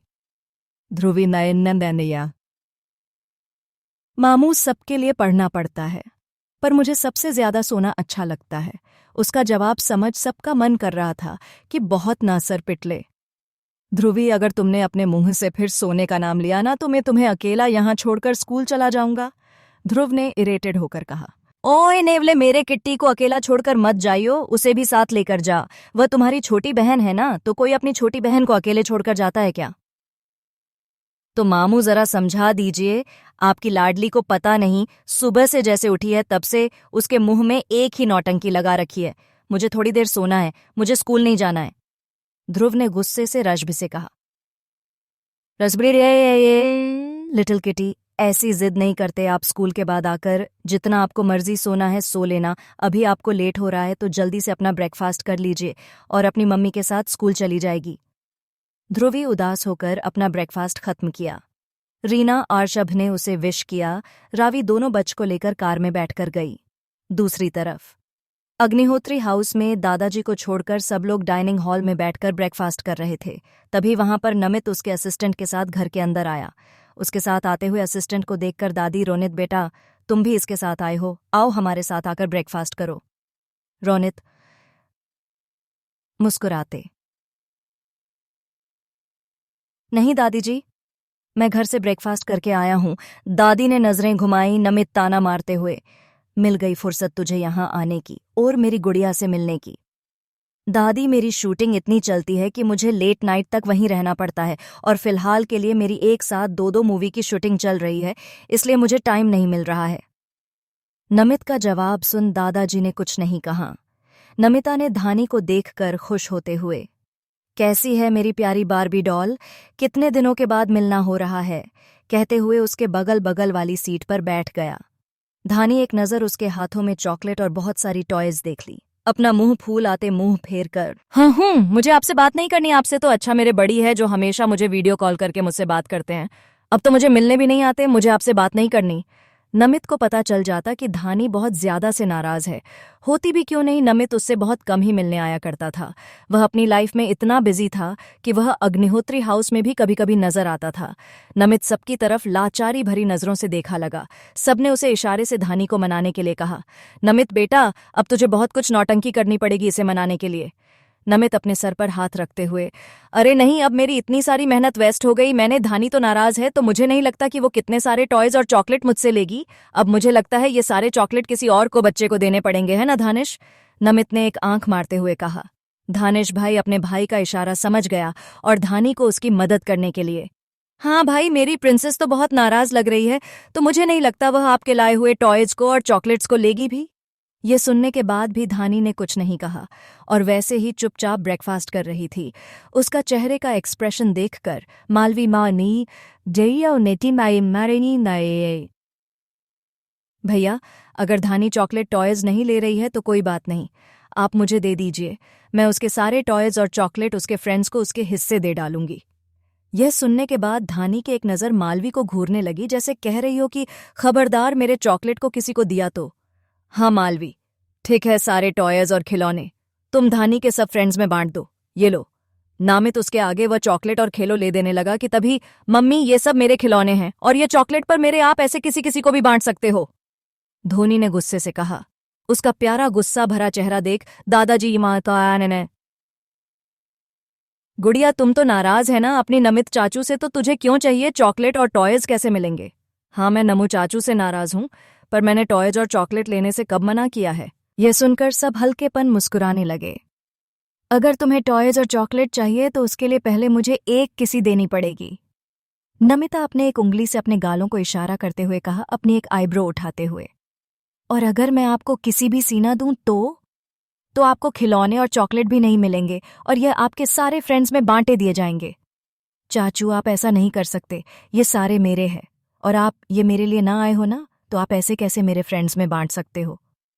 तो अपने नमो चाचू को माफ़ कर दो बच्चा, मैं सच में काम बहुत बिजी हो गया था, प्लीज़ बार्बी डॉल अपने चाचू को माफ़ कर दो। नमित किसी छोटे पप्पी की तरह उससे माफ़ी मांग रहा था। उसके साथ आया हुआ उसका असिस्टेंट रोनित, क्या बात है, शायद सर किसी से पहली इतनी मासूमियत से माफ़ी मांग रहे हैं, नहीं तो हमेशा सेट पर चिल्ला रहे थे रहते, गुस्सा करते फिरते, शुक्र है भगवान का किसी के तो सामने झुकते हैं सर। धानी ने एक नज़र नमित को देखा, ठीक है जाइए, मैंने आपको माफ़ कर दिया। यह सुनने के बाद नमित को तो खुशी का ठिकाना ही नहीं रहा। उसने झट से उसे अपने गोद में लिया और गालों पर किस किया। Thank you my Barbie doll, अपने चाचू को माफ़ करने के लिए। चलो इस बात आज आपके नमो चाचू आपको को स्कूल छोड़ने के लिए आएंगे, कुछ वक्त मैं आपके साथ बिता सकूं। ठीक है भाई, फिर आप धानी को छोड़ दीजिए, मुझे और मालवी को वैसे आज ऑफिस में बहुत काम है तो आप उसे अपने साथ लेकर चाहिए। धानिश अपनी जगह से खड़ा होकर बोला। धानिश और मालवी धानी को बाय बोलकर एक साथ वहां से घर के लिए रवाना हो गए। उसके जाते हैं नमित धानी को अपनी गोद में उठाते हैं घर के बाहर ले जाने लगे। उसके साथ उसका असिस्टेंट भी उसके पीछे पीछे आने लगा। रोनित आगे आकर ड्राइविंग सीट पर बैठ गया और पीछे नमित और धानी बैठ गए। नमित उसके यहाँ वहाँ की बातें करके उसे हंसाने ला। थोड़ी देर के बाद उनकी कार धानी के स्कूल के आगे खड़ी हुई। नमिता धानी को लेकर कार से बाहर उतर गया। इस वक्त उसने अपने चेहरे पर सनग्लास लगाकर रखे थे ताकि उसे कोई जल्दी पहचान ना सके। उनके पीछे ही रावी की कार खड़ी हो गई। गेट पर गाड़ी रोकते हैं ध्रुव खुद कार से उतर गया और रावी ने ध्रुवी को अपनी गोद में उठाकर कार से बाहर आई। धानी खुश होते हुए नमित को फ्लाइंग किस देते हुए गेट के अंदर चली गई। नमित अभी उसे जाते हुए देख रहा था। उसके जाने के बाद वह सह अपने कार की तरफ जाने को मुंडा, तब उसकी नज़र दो बच्चों पर पड़ी। रावी अपने दोनों बच्चों को समझा रही थी कि वह स्कूल में कोई भी शरारत ना करें और अच्छे से पढ़े लिखे। ध्रुव समझ गया, पर ध्रुवी का चेहरा अभी भी उतरा हुआ था। नमित ने उन्हें बच्चों को देखने के लिए और थोड़ा आगे गया, तब उसने अपने चेहरे का सनग्लास उतार दिया और उन बच्चों को देखने लगा। वह 1 मिनट के लिए सोच में पड़ गया कि आखिर किसके बच्चे हैं जो देखने में हूबहू उसके बड़े भाई के चेहरे की तरह दिख रहे हैं। वहीं खड़ा होकर उन बच्चों को देखने लगा। उसका असिस्टेंट जो कार में बैठकर उसी का इंतजार कर रहा था, उसने देखा उसका सर अभी तक कार में ना आकर बाहर तरफ खड़ा होकर किसी को देख रहा है, इसलिए वह अपने ड्राइविंग सीट से बाहर निकालकर उसकी तरफ जाने लगा। सर, हमें देर हो रही है, अभी आधे घंटे बाद आपकी फिर से शूटिंग एक है, अभी नहीं निकले तो हमें वहां पहुंचने में देर हो जाएगी। अपनी असिस्टेंट की आवाज़ सुनने के बाद नामित अपने होश में आया और उसकी तरफ देखकर बस 2 मिनट, फिर हम लोग यहां से चलते हैं। नमित रोनित सोच में पड़ गया। क्या आज सर को क्या हुआ जो हमेशा वक्त की कदर करता है? आज वह उसको वेट करने के लिए कह रहा है। उसमें जब उसके नज़रों को पीछा किया, तब सामने देखा कि एक खूबसूरत सी लड़की 2 बच्चों को प्यार करते हुए कुछ समझा रही थी। रोनित की नज़र 2 बच्चों और लड़की पर ठहर गई। उन बच्चों को, उस खूबसूरत लड़की को भी देख रहा था। नमित को एक नज़र में ही वह लड़की बहुत अच्छी लगी। उसकी खूबसूरती बहुत अच्छी, अट्रैक्टिव लगी। लड़की कोई नहीं, हमारी रावी थी जो सूट पहनकर अपने बच्चों को छोड़ने के लिए आई थी। ध्रुव ध्रुवी का हाथ पकड़कर गेट के अंदर जाने लगा। दोनों बच्चों ने एक बार मुड़कर अपनी मोमी को बाय किया और अंदर जाने लगा, पर ध्रुवी बार बार पीछे मुड़कर अपनी मोमी को ही देख रही थी। रावी मुस्कुराते हुए उन्हें जाता हुआ देख रही थी। उसको इस बात का अंदाजा नहीं था कि कोई उसे भी घुर घुर कर देख रहा है। नमित रावी के चेहरे को देखकर मुंह से अचानक निकल गया, she is so gorgeous and हाई नट एंड सेक्सी। रोनित ने जब उसके मुंह से यह शब्द सुने तो वह भी अपना मुंह खुला करके सिर हिलाते हुए, yes is she is too much हाई नट एंड सेक्सी। अगर अगली से भी यहां अपने इंडस्ट्रीज में आ गई तो सारी हीरोइन का काम तमाम कर देगी। नमित उसके चेहरे देखा। अपना मुंह बंद कर, नहीं तो मिक के अंदर चली जाएगी। नमित उसका मुंह बंद करके हुए कहने लगा, सर, क्या मैं उसे पूछकर आऊं कि वह अपने बॉलीवुड इंडस्ट्रीज में आना चाहती है? और रुको, मैं उसे पूछकर आता हूं। नमित उसका हाथ खींचते हुए, चुप करो, देख रहे हो उसके साथ बॉडीगार्ड्स की फौज है और हमारे साथ कम बॉडीगार्ड्स है जो उनका मुकाबला नहीं कर पाएंगे, तो चुपचाप यहां से चलो। मैं यहां पर कोई बखेड़ा नहीं चाहता, चलो यहां से। जब बॉडीगार्ड्स की नज़र नमित और उसके असिस्टेंट पर गई जो घूर घूर कर देख रहे थे, बॉडीगार्ड आगे आकर तुरंत आगे रावी को कवर करने लगे। रावी को भी ऑफिस जाने के लिए देर हो रही थी, तो उसने समय न गंवाते इधर उधर न देखकर जल्दी से अपने कार में बैठकर वहां से निकल गई। नमित बस उसके जाते हुए गाड़ी को देख रहा था। फिर वह भी वहां से अपने असिस्टेंट के साथ शूटिंग के सेट पर चला गया। जारी है, तुम्हारे भाई के पास वक्त बहुत कम है। रावी जैसे अपने ऑफिस बिल्डिंग में पहुंची तो वह अपने पर्सनल लिफ्ट से अपने केबिन की तरफ जाने लगी। जैसे वह अपने घर पर बैठी थी, तभी कैबिन का डोर नोक करते हुए ओहस अंदर आया। इस वक्त उसके चेहरे पर एक अलग ही खुशी थी। रावी उसके चेहरे को देखकर थोड़ी समझ गई। मैडम बख्शी ने अपना काम कर दिया है। हमारे जो शेयर मार्केट में गिरे थे वह आज फिर से ऊपर आ गए हैं। मुझे उस कमीनी इंसान से उम्मीद नहीं थी कि वह अपना काम बखूबी करेगा, पर उसने अपना काम ठीक से किया है। यह सुनने के बाद रावी के चेहरे पर कल तक जो परेशानी थी वह 1 सेकंड में गायब होकर खुशी में बदल गई थी। उसकी होंठों पर एक बड़ी सी मुस्कान आई। मुझे भी थोड़ी टेंशन लगी थी कि वह मेरा काम करेगा कि नहीं, पर फाइनली उसने हमारा काम कर दिया। मैं बहुत खुश हूं इस बात को लेकर कि उसने हमारी मदद की। करता भी क्यों ना मैडम, हमने भी तो उसकी जान बचाकर उसके ऊपर इतना बड़ा एहसान किया था। रावी कुछ न कहते हुए सिर्फ हल्के से मुस्कुराने लगी। ओहस उसे आज के सारे शेड्यूल्स एक एक करके बताने लगा। अपना काम खत्म करके वह दिन से बाहर चला गया। उसके जाते ही रावी की जो स्माइल अभी चेहरे पर थी वह गायब हो गई, पता नहीं क्यों, पर उसका दिल बेचैन हो रहा था। उसे लग रहा था कि अब एक बार फिर से यह बात नहीं रखी गनोत्री को पता चलेगी तो वह फिर से कुछ ना कुछ एक जाल बिछाएगा, फिर से उसके लिए एक मुसीबत खड़ा जरूर करेगा। दूसरी तरफ आरआर इंडस्ट्रीज में निहित को इस बात का पता चला तो वह गुस्से पागल होता जा रहा था। निहित के केबिन का तापमान बहुत ज्यादा ही ठंडा पड़ गया था और उसके सामने कार्तिक अपनी नजरें नीचे करके हुए खड़ा था। निहिर गुस्से से चिल्लाते हुए, अपने एक एक शब्दों को दांत पीसते हुए, किसकी इतनी बड़ी हिम्मत हो गई जो हमारे खिलाफ जाकर उसको हेल्प करें, किसको इतना शौक चढ़ा है जो हमसे दुश्मनी मोल लेने की सोच रहा है। उसका गुस्से भरी आवाज सुन कार्तिक रूह भी अंदर से काट उठी। कार्तिक अपनी कंपकंपाती की आवाज में, बॉस, मैंने पूरी इनविटेशन की कि उस कंपनी के जो शेयर गिरे थे उस शेयर ऊपर लाने का काम ओहम बख्शी ने किया है, जो बिजनेस में हमारा बड़ा राइवल है। यह सुनने के बाद नहीं, आज ज्यादा गुस्से से तमतमाने लगा। उसने अपने गुस्से से टेबल पर जितनी चीजें थीं वह सारी जमीन पर फेंक दें।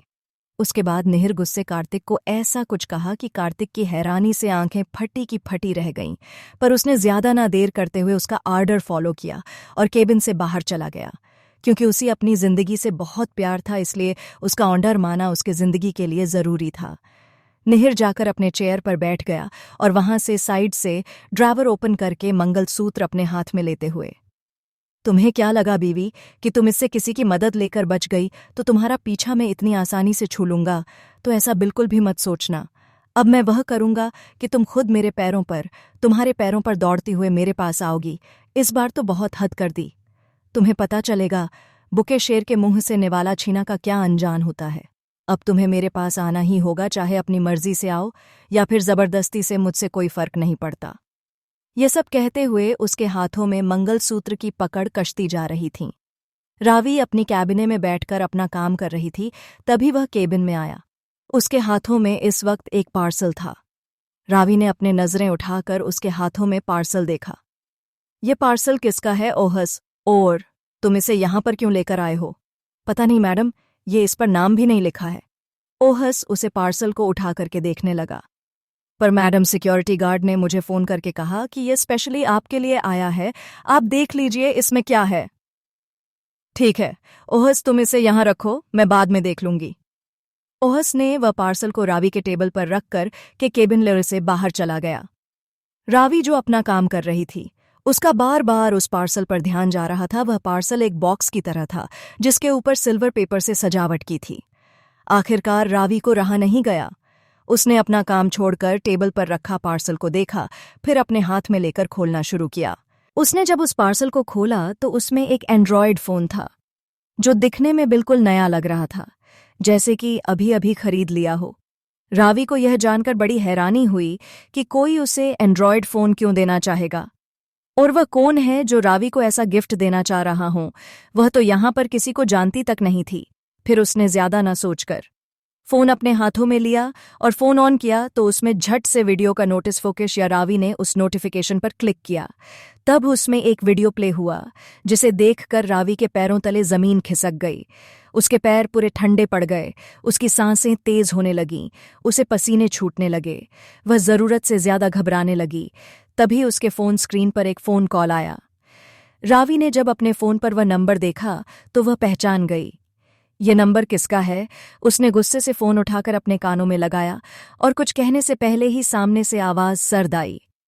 अगर अपने भाई की जान की सलामती चाहती हो तो चुपचाप से बिना कुछ कहे इसी वक्त मेरे ऑफिस में आ जाओ, वरना शायद तुम्हारा प्यारा भाई ज्यादातर तक इस दुनिया में जिंदा नहीं रह पाएगा। यह सुनने के बाद रावी गुस्से से चिल्लाते हुए से, अगर मेरे भाई को कुछ हुआ ना तो निहिर अग्निहोत्री, मैं तुम्हारी जान ले लूंगी। मेरी प्यारी बीवी, अगर अपने भाई को खोना नहीं चाहती हो तो जल्दी से दौड़ती हुई मेरे पास आ जाओ, क्योंकि तुम्हारे भाई के पास वक्त बहुत कम है। मेरे आदमी कभी भी उस पर गोली चला सकते हैं। आखिर तुम चाहते क्या हो निहिर अग्निहोत्री? क्यों मेरे पीछे हाथ धोकर पड़े हो? क्या बिगाड़ा है मैंने तुम्हारा? मेरी भगोड़े बीवी, वहां से खड़े रहकर बातें करने से अच्छा है कि तुम सामने हाजिर हो जाओ। शायद अब मैं तुम्हारे सवालों के जवाब दे सकूं। चलो, यूवर टाइम स्टार्ट नाउ। अपनी बात पूरी कर उसने फोन कट कर दिया। रावी के आंखों में आंसू आने लगीं।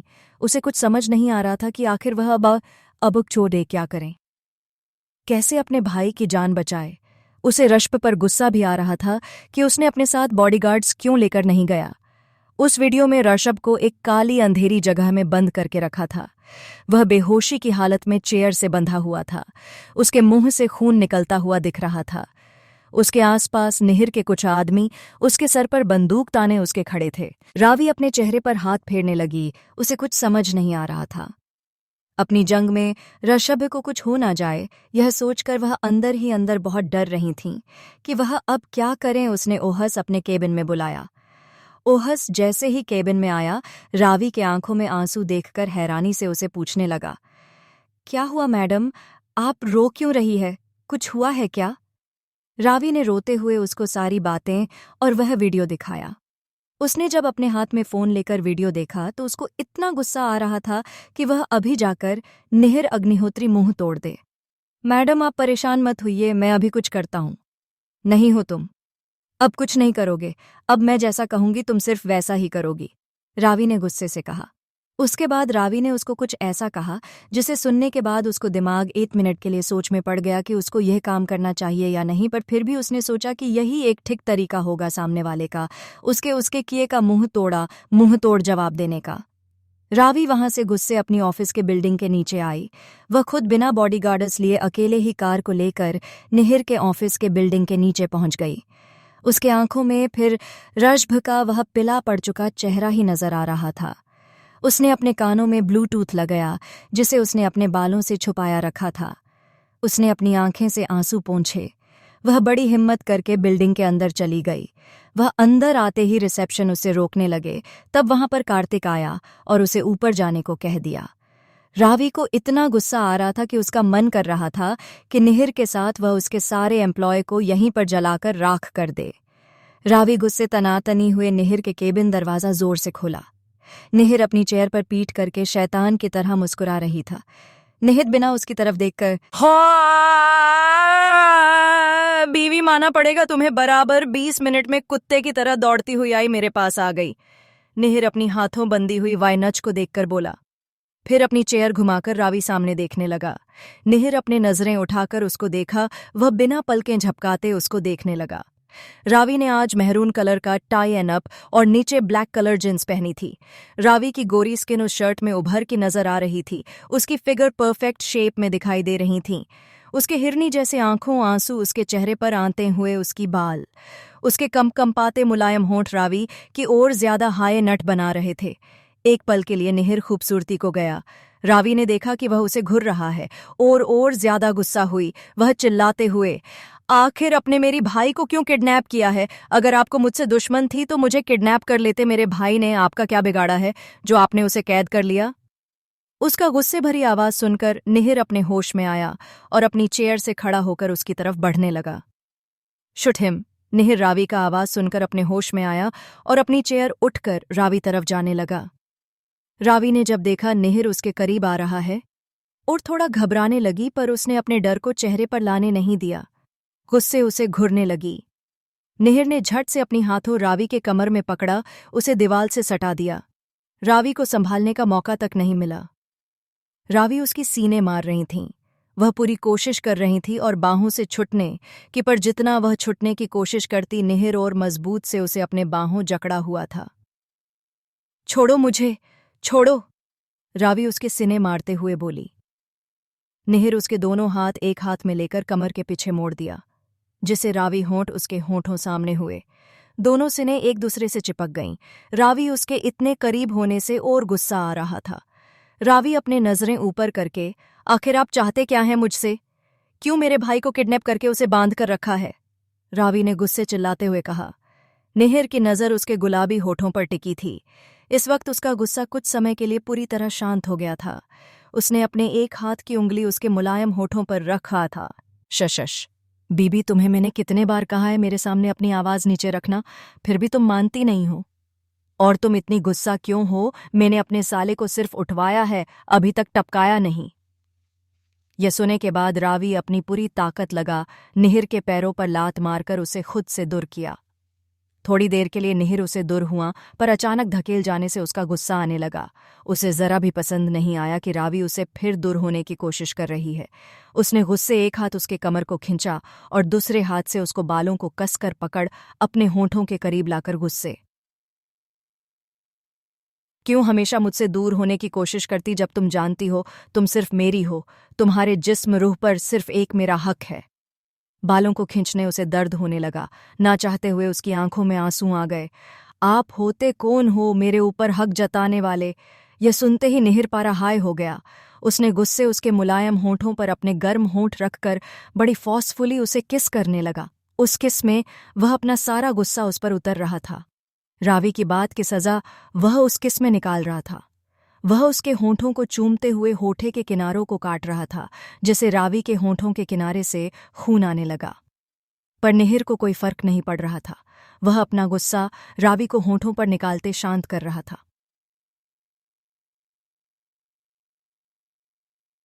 बाद जब रावी की सांसें उखड़ने लगीं, तब जाकर निहिर उसके होंठों को आज़ाद किया और उसके कोनों के पास जाकर, अगर इतना काफ़ी नहीं है यह बताने के लिए कि मेरा क्या हक है तुम्हारे ऊपर, तो अभी इसी वक्त इसी केबिन में तुम्हारे जिस्म के एक एक कोने को अपने हाथों से छुकर यह बताऊं कि मैं तुम्हारा कौन हूं और क्या हूं, बोलकर उसके आंखों में देखने लगा।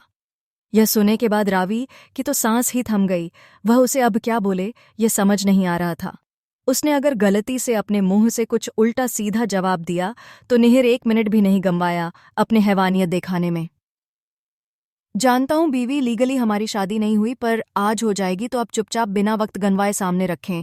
उन्हें पेपर को साइन करो। देन आई प्रॉमिस मैं तुम्हारे भाई नहीं अपने साले साहब को छोड़ दूंगा। निहिर शैतान मुस्कुराहट से कहने लगा, मैं जीते जी किसी भी पेपर साइन नहीं करूंगी। आप कुछ भी क्यों तुम्हारी यादाश्त बहुत कमजोर है। चलो एक बार फिर से तुम्हें अपने भाई की लाइव फुटेज दिखाता हूँ।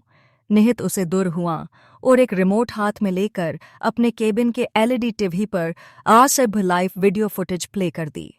रावी ने जब तरफ देखा तो उसका भाई बेजान सा बहुत की हालत में अभी नजर आ रहा था। उसे अभी तक होश नहीं आया था। रावी को उसे देख अपना शरीर ढीला पड़ता हुआ महसूस हुआ। उसकी आंखों में आंसू आने लगे। उसने सुबह ही ऋषभ का चेहरा देखा था जो खुशी से झूम रहा था, और अभी उसका वही चेहरा बेहोशी में पीला पड़ गया था। उसके होंठों के किनारे से खून निकल अब सूख चुका था। रावी के आंसू देख निहिर उसकी हालत को देखकर मुस्कुराते हुए उसे पीछे कसकर अपनी बाहों में भर लिया। अपनी बारी आवाज में, बीबी अपने भाई को जिंदा देखना चाहती तो चुपचाप से मेरी बात मान जाओ, वरना मुझे 1 मिनट नहीं लगेगा उसकी खोपड़ी उड़ाने में। और अब बिना वक्त गंवाए अपना काम करो। मुझे वह लोग बिल्कुल पसंद नहीं जो वक्त की जरा करद नहीं करते। रावी ने गुस्से अपनी मुट्ठियां जीभ ली और अपनी गर्दन को पीछे मुड़कर गुस्से निहिर की आंखों में आंसू लेकर देखने लगी। निहिर को उसका उसे गुस्से घुराना गुस्सा दिला रहा था। तुम्हें देखकर मुझे ऐसा लगता है तुमने मेरी बात को हल्के में ले लिया। वह रावी से अलग होकर किसी राजा की तरफ लेदर के सोफे पर अपना एक पैर पर पैर रखकर बैठ गया। उसने अपने जेब से फोन निकाला, बॉडीगार्ड्स वीडियो कॉल करके अपने आंखों से कुछ इशारा किया। अपने बायंस का इशारा मिलते ही बॉडीगार्ड्स ने ऋषभ के मुंह पर पानी मारा, जिसे ऋषभ अपने होश में आया। उसकी आंखों धीरे धीरे खुलने लगी। जब उसने हिलने की कोशिश करने लगा तब उसे अपने शरीर में कुछ जकड़ने महसूस होने लगीं। उसने अपनी पूरी आंखें खोली तब देखा उसे एक चेयर पर बांध कर रखा है। उसने अपनी नजरें ऊपर की तो देखा एक बॉडीगार्ड सामने बंदूक उसके तरफ तान कर खड़ा था। ऋषभ को कुछ समझ नहीं आ रहा था कि यह सब क्या हो रहा है। उसे इन लोगों के ऐसे पकड़कर क्यों बांध कर रखा है। वह जैसे कुछ बोलने वाला था, बॉडीगार्ड्स ने कपड़े का गोला उसके मुंह में ठूंसे दिया और उसके मुंह पर मुक्के बरसाने लगा। यह देखकर रावी जोर से चिल्लाने लगी। वह रोते हुए आसाम प्लीज प्लीज उसे जाने दो, प्लीज उसे मत मारो। आप जो कहोगे मैं वहां साइन करने के लिए तैयार हूं। प्लीज उसे कुछ मत करना, मैं तुम्हारे आगे हाथ जोड़ती हूं। यह सुनकर निहिर के चेहरे पर एक शैतानी मुस्कुराहट आ गई। उसने इशारे से बॉडीगार्ड्स को रोकने का इशारा किया। निहित ने उसे हाथों से इशारा करते हुए कहा, उस टेबल पर पेपर रखे हैं, जाओ जल्दी से उसे साइन करो और बचा लो अपने भाई की जिंदगी। रावी पूछे मुड़कर रोते हुए उस तरह जाने लगी। उसने देखा कि टेबल पर मैरिज सर्टिफिकेट का पेपर रखा है। वह एक नज़र पेपर को उसे देखकर तिरछी नज़र से निहिर को देखने लगी। उसने अपने कांपते हाथों से उस पेपर को उठाया। उसे ऐसा लग रहा था कि वह अपने डेथ सर्टिफिकेट साइन कर रही है। अगर अपने भाई की जिंदगी का सवाल नहीं होता तो वह इस घटिया इंसान के सामने कभी नहीं झुकती। वह कांपते हाथों से उस पर साइन कर रही थी कि कोनों लगाया उसका ब्लूटूथ बजने लगा। उसकी आवाज़ बहुत धीमी, जो सिर्फ रावी की कोनों को सुनाई दे सकती थी। रावी ने अपने बालों को सही करते हुए अपने कानों पर हाथ लगाया। ब्लूटूथ में एक साइलेंसर था, जिसे एक टच से वह आने वाला कॉल रिसीव हुआ। उसके कोनों में एक लड़के की आवाज़ आई, मैडम काम हो गया है, आपके फ़ोन पर लाइव फुटेज भेज दी है, आप खुद देख लीजिए। यह सुने के बाद रावी के हाथ वहीं के वहीं पर रुक गए। निहिर की नज़र कब से रावी के हाथों पर टिकी हुई थी। वह नज़रें उठाकर उसके चेहरे की तरह देखने लगा। रावी वहां से बिना साइन किए उसके सामने जाकर खड़ी हुई। मेरे पास आपके लिए कुछ सरप्राइज है, जो इस वक्त देखना ज्यादा जरूरी है। रावी ने अपने फोन में लाइव फुटेज की लिंक उसके फोन पर भेज दी। ज्यादा देर होने से पहले आपको एक बार अपना फोन जरूर देख लेना चाहिए। निहिर को उसकी बातें बड़ी अटपटी लगीं। क्या कहना चाहती हो, साफ साफ कहो। एक बार आपका फोन चेक कर लीजिए, फिर आपको सारी बातें खुद तो कुछ समझ जाएंगी। लगता है तुम्हें अपने भाई से ज्यादा प्यार नहीं करती है, इसलिए शायद ऐसी बकवास बातें करते हुए टाइम वेस्ट कर रहे हो। आपने शायद मेरी बात हल्के में ले रहे हो। अग्निहोत्री साहब, एक बार अपना फोन ऑन करके देख लीजिए, आपको सारी बातें समझ आएगी, रावी ने सख्त भरी आवाज में कहा। निहिर उसकी बातें सुनकर गुस्सा आने लगा। उसने अपना फोन हाथ में लिया और उसने एक वीडियो चल रही थी। उसका फोन अभी भी एलईडी टीवी पर कनेक्ट था, जिसकी वजह उसकी की फोन स्क्रीन की सारे फंक्शंस लाइव टीवी पर शो रहे थे। निहिर ने जब अपनी फोन में वह लाइव फुटेज देखी तो उसकी आंखों में खून उतर आया। उसने गुस्से से अपना फोन जमीन पर पटका। रावी को उसका चेहरा देख अंदर ही अंदर हंसी आने लगी, पर उसने अपने चेहरे पर हंसी नहीं लाई। मिस्टर अग्निहोत्री, अभी भी आपके टीवी पर लाइव फुटेज चल रहा है। अगर आपने 2 मिनट में मेरे भाई को वहां से रिहा नहीं किया तो उसके 1 मिनट बाद शायद आपका छोटा भाई इस दुनिया में ना रहे, रावी धमकी भरे लहजे में कहा। लाइव फुटेज पर तवे के कैफे रेस्टोरेंट में मज से कॉफी पी रहा था। वह उस वक्त अकेला ही वहां पर मौजूद था। उसकी खिड़की के बाहर ठीक सामने एक शार्प शूटर हाथों में स्नाइपर लिए तविक की तरफ निशाना बने हुए था। निहिर तमतमा आते हुए रावी का गला पकड़ने लगा। उसने गुस्से उसे दीवार सटा दिया और उसका गला दबा लगा। तुम्हारी इतनी हिम्मत कि तुम मेरे भाई पर निशाना लगाओ, उसे मारने की कोशिश करें। तुम्हें अंदाजा भी है तुम किससे ब्लैकमेल करने कर रही हो? तुम्हारे दिमाग में ये ख्याल भी कैसे आया? हाँ, गुस्से से उसके गले को दबाते हुए कहने लगा। निहिर अपने सारे भाई को दिलों जान से प्यारा करता था। अगर किसी ने भी उसके भाई पर आंख उठाकर देखा या फिर उससे चोट पहुंचाने की कोशिश भी की तो उसको सीधा मौत के घाट उतार देता था। निहिर के जो अभी थोड़ी देर पहले थोड़ा शांत बैठा था, अब उसकी आंखों में पूरी तरह से खून उतर आया था। निहिर के हाथ रावी के गले पर इतने कसते जा रहे थे कि अब उसे सांस लेने में भी तकलीफ हो रही थी। उसने अपने पैरों से निहिर के पैरों पर लात मारी, जिससे नहीं थोड़ा दूर जाकर गिरा। रावी ने वहां एक फूड बास्केट से नाइफ निकालकर उसकी तरफ दिखाया। खबरदार, अगर फिर से तुम मेरे करीब आए तो मैं एक बार भी यह नाइफ तुम्हारे सीने के अंदर घुसाने के लिए खुद को नहीं रखूंगी। तुम्हें क्या लगता है मैं इतनी आसानी से तुम्हारी हो जाऊंगी? तो ऐसा बिल्कुल भी मत समझना। मेरे दिल में तुम्हारे लिए सिर्फ नफरत है, सिर्फ नफरत, और वह हमेशा रहेगी। वह नफरत कभी कम नहीं होगी और ना ही वह नफरत में कभी कम भी होंगे दूंगी। अब तुम्हारे पास वक्त कम है, जल्दी से मेरे भाई को वहां से जाने दो, नहीं तो मैं तुम्हारे भाई को छोड़ दूंगी। निहिर को उसकी बातों से बहुत गुस्सा आने लगा था। अच्छा, तुम्हें क्या लगता है तुम्हारी धमकी से मैं डर जाऊंगा? हाँ, क्या करो लोगी तुम, दिखाओ जरा मुझे क्या कर सकती हो तुम। यह सुनने के बाद रावी बिना भाव से अपने ब्लूटूथ पर जोर से बोली, शूट हिम। यह सुनने के बाद टीवी की स्क्रीन पर जोर से गोली चलने की आवाज आई। गोली की आवाज इतनी तेज थी कि एक पल के लिए निहिर की धड़कन रुक गई। उसे अपने अंदर कुछ टूटता हुआ महसूस हुआ। उसका चेहरा फीका पड़ गया।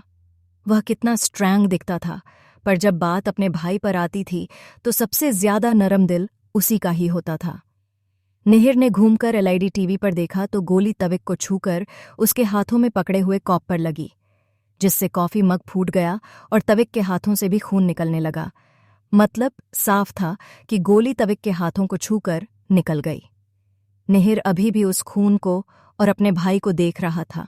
अगर तुमने अभी और देर की ना तो मुझे गोली छूकर निकली है ना, वह सीधा उसके सीने में होगी मिस्टर अभिनेत्री, सो डोंट अंडर एस्टिमेट मी। मिहिर का मन कर रहा था कि अभी इसी वक्त वह रावी को जान से मार दे, पर पता नहीं क्यों उसका दिल उसे यह सब करने से रोक रहा था। मिहिर अपने लाइफ में कभी इतना मजबूर नहीं हुआ था, ना ही कभी किसी के सामने झुका था और ना ही कभी इतना लाचार हुआ था। पर आज रावी ने उसका यही घमंड तोड़ दिया और उसे मजबूर किया अपने भाई को छोड़ने के लिए। निहित अपनी लाल आंखों से गुस्से से उसे घूर रहा था, जैसे अपने गुस्से से ही उसको जलाकर राख कर दे। रावी ने वहां से निकलते ही ओहस यही ऑर्डर दिया था कि वह उसकी किसी भी भाई को टारगेट बनाए। वह उसने बहुत कम समय में सबकी भाई के बारे में पता लगा। सब भाई सेफ्टी से गिरे हुए थे, बस एक छोड़कर, तभी विदाउट सिटी से लंदन में घूम रहा था। ओहस को जाने माने शार्प शूटर जो लंदन में कांटेक्ट किया, उसने अपने पूरी ताकत लगाकर बहुत कम वक्त में तरीका लाइव लोकेशन पता लगवाया और अपने दोस्त की मदद से उस पर नेम्स लगाने कहा। शार्प शूटर को पहले से ही बताएं दिया गया था कि अगर ऑर्डर दिया जाए तो सिर्फ गोली उसको छूकर ही निकलनी चाहिए। निहिर अपनी मनमानी के चलते अपने भाई को बलि चढ़ा हुआ नहीं दे सकता था। अपनी सनक में वह अपनी भाई की जान नहीं ले सकता था, इसलिए उसने अपने बॉडीगार्ड्स को ऑर्डर दिया कि वह रार्शभी को अभी इसी वक्त छोड़ दे। बॉडीगार्ड को ऑर्डर मिलते ही उन्होंने रार्शभी को आज़ाद किया और वहां से चले गए। मैंने तुम्हारे भाई को आज़ाद किया है। निहिर उसे नफरत और धिक्कार भरी नजरों से घूर रहा था। रावी देख रही थी निहिर की आंखों अपने भाई के लिए दर्द और तड़प। जो कुछ वक्त पहले उसकी आंखों में दिख रहा था, आज वही फीलिंग आंखों में साफ नजर आ रही थी। ठीक है, मेरे यहां से जाते ही तुम्हारे भाई को वहां छोड़ दिया जाएगा, और अगर तुमने यहां पर मुझे कैद बारे में सोचा तो मेरी 10 मिनट बाद ऑर्डर ना मिलते शार्प शूटर तुम्हारे भाई को उड़ा देगा, तो चुपचाप से मुझे यहां से जाने दो। यह सुनते ही नहीं गुस्से से अपनी मुट्ठियां बीज ली। इस पर मजबूर था अपने भाई के लिए। अगर भाई का सवाल नहीं होता तो शायद वह अब तक पागल हो गए रावी को मौत के घाट उतार देता। इतने गुस्से से दांत पीसते हुए, ठीक है, तुम अभी इस वक्त यहां से जा सकती हो, पर मेरी बात ध्यान से सुना। इस बार तो तुम आसानी या फिर ये कह सकती हो कि मैं तुम्हें यहां से जाने दे रहा हूं, पर आज के इस हरकत के लिए मैं तुम्हें इतनी आसानी से माफ नहीं करने वाला। तुम्हें इस हरकत की सजा जरूर मिलेगी। वह आगे वक्त ही बताएगा मिस्टर अग्निहोत्री कि इसको किसकी गुनाहों सजा मिलती है। यह कहते वक्त उसके चेहरे पर एक शैतानी मुस्कान आ गई। उसकी यह मुस्कान उन्हीं को अंदर तक जलाने के लिए काफी दिन उसने शायद रवि को बहुत सादा हल्के में लिया था। उसने कभी सोचा भी नहीं था कि रवि 2 कदम उसके आगे की सोच सकती है। रवि ऐसा बिल्कुल नहीं करना चाहती थी, पर नहीं, मैं उसके लिए एक ऑप्शन भी नहीं छोड़ा था। वह अपनी जिंदगी में कभी किसी की जान लेने के बारे में नहीं सोच सकती थी, पर जब उसने अपने भाई पर मौत का साया मंडराता हुआ देखा तो उसका दिमाग पूरी तरह से खराब हो गया था। उसने भी सोच लिया था जो फीलिंग, जो दर्द उसके दिल में हो रहा है, वह दर्द वह निहिर भी देगी। फिर उसे समझ जाएगा कि अपनों को बलि चढ़ता हुआ देख कितना दर्द होता है, कितनी तड़प महसूस होती है। रावी बिना निहिर की तरफ देखकर केबिन से निकल भागते हुए बाहर चली गई, दौड़ते हुए लिफ्ट की तरफ गई और अपने कांपते हाथों लिफ्ट का बटन प्रेस किया और अंदर चली गई। उसकी सांसें अभी भी फूल रही थीं। उसे अभी भी डर था कि कहीं निहिर अभी भी उसको पकड़ ना ले। लिफ्ट जैसे ही ग्राउंड फ्लोर पर आई, रावी तुरंत RR इंडस्ट्रीज बिल्डिंग से बाहर निकल कर आए। उसने सामने देखा ओहस गाड़ी में बैठकर उसका इंतजार कर रहा था और पीछे बॉडीगार्ड्स गाड़ी वहां पर मौजूद थी। उसकी नजर जैसे ही रावी पर गई, वह कार से उतरा और रावी के लिए दरवाजा खुला। रावी भी बिना कुछ बोले कार के अंदर बैठ गई। उसके जाते ही निहिर गुस्से पागल हो गया। उसको रावी से इतनी नफरत होने लगी कि शायद उसी नफरत के चलते वह कल उसी को ना मरवा दे। अपने सबसे पहले तविक को कॉल किया। उसे तविक पर बहुत गुस्सा आ रहा था कि वह विद ऑफ सेफ्टी वहां पर कैसे घूमता। तविक अपने फोन पर निहिर रखा कॉल देखकर हैरान हो गया। उसे डर लगने लगा कि भाई को इस बारे में तो पता नहीं चला ना कि किसी ने मुझ पर अटैक किया है। अगर ऐसा हुआ ना तो भाई से मुझे बहुत डांट खानी पड़ेगी। शायद वह यहीं आकर मेरा कचुम्बर न बना दे। यही सोचकर अंदर ही अंदर घबरा रहा था। फिर उसने सोचा कि भाई को कैसा पता चलेगा। उन्होंने कहा, अपनी आंखें लगाकर रखे हैं, जो उसे पता चलेगा। तविक ने फोन उठाया। उसके कुछ बोलने से पहले ही निहिर बोल पड़ा, तुझे ज्यादा चोट तो नहीं लगी ना छोटे? तू ठीक तो है ना? इस वक्त निहिर आवाज में सिर्फ फिक्र ही झलक रही थी। तविक अपनी भाई को सच्चाई बताकर परेशान नहीं करना चाहता था। उसके एक हाथों में खून निकल गया था। वह अपने दर्द को छुपाते हुए, भाई क्या हुआ आपको? आप इस तरह से क्यों पूछ रहे हैं, जो जैसे किसी ने मुझ पर गोली चला दी हो? तविक तविक था, जो अपने मुंह से बिना कुछ सोचे समझे बोल दिया करता था। मुझे क्या होना है? मुझे तो कुछ नहीं हुआ, मैं तो मजे से कॉफी पी रहा हूं। निहिर को जब पता चला कि वह अपना दर्द को सच्चाई छुपाने की कोशिश कर रहा है, तो वह गुस्से से चिल्लाते हुए, तेरी मास्टर्स की डिग्री कंप्लीट हुई है, तू आज रात ही मेरे पर्सनल फ्लाइट से इंडिया के लिए वापस आ रहा है, कल सुबह मैं तुम्हें इंडिया देखना चाहता हूं। तवीक उसकी गुस्से भरी आवाज सुन तभी तो अंदर से कांप गया।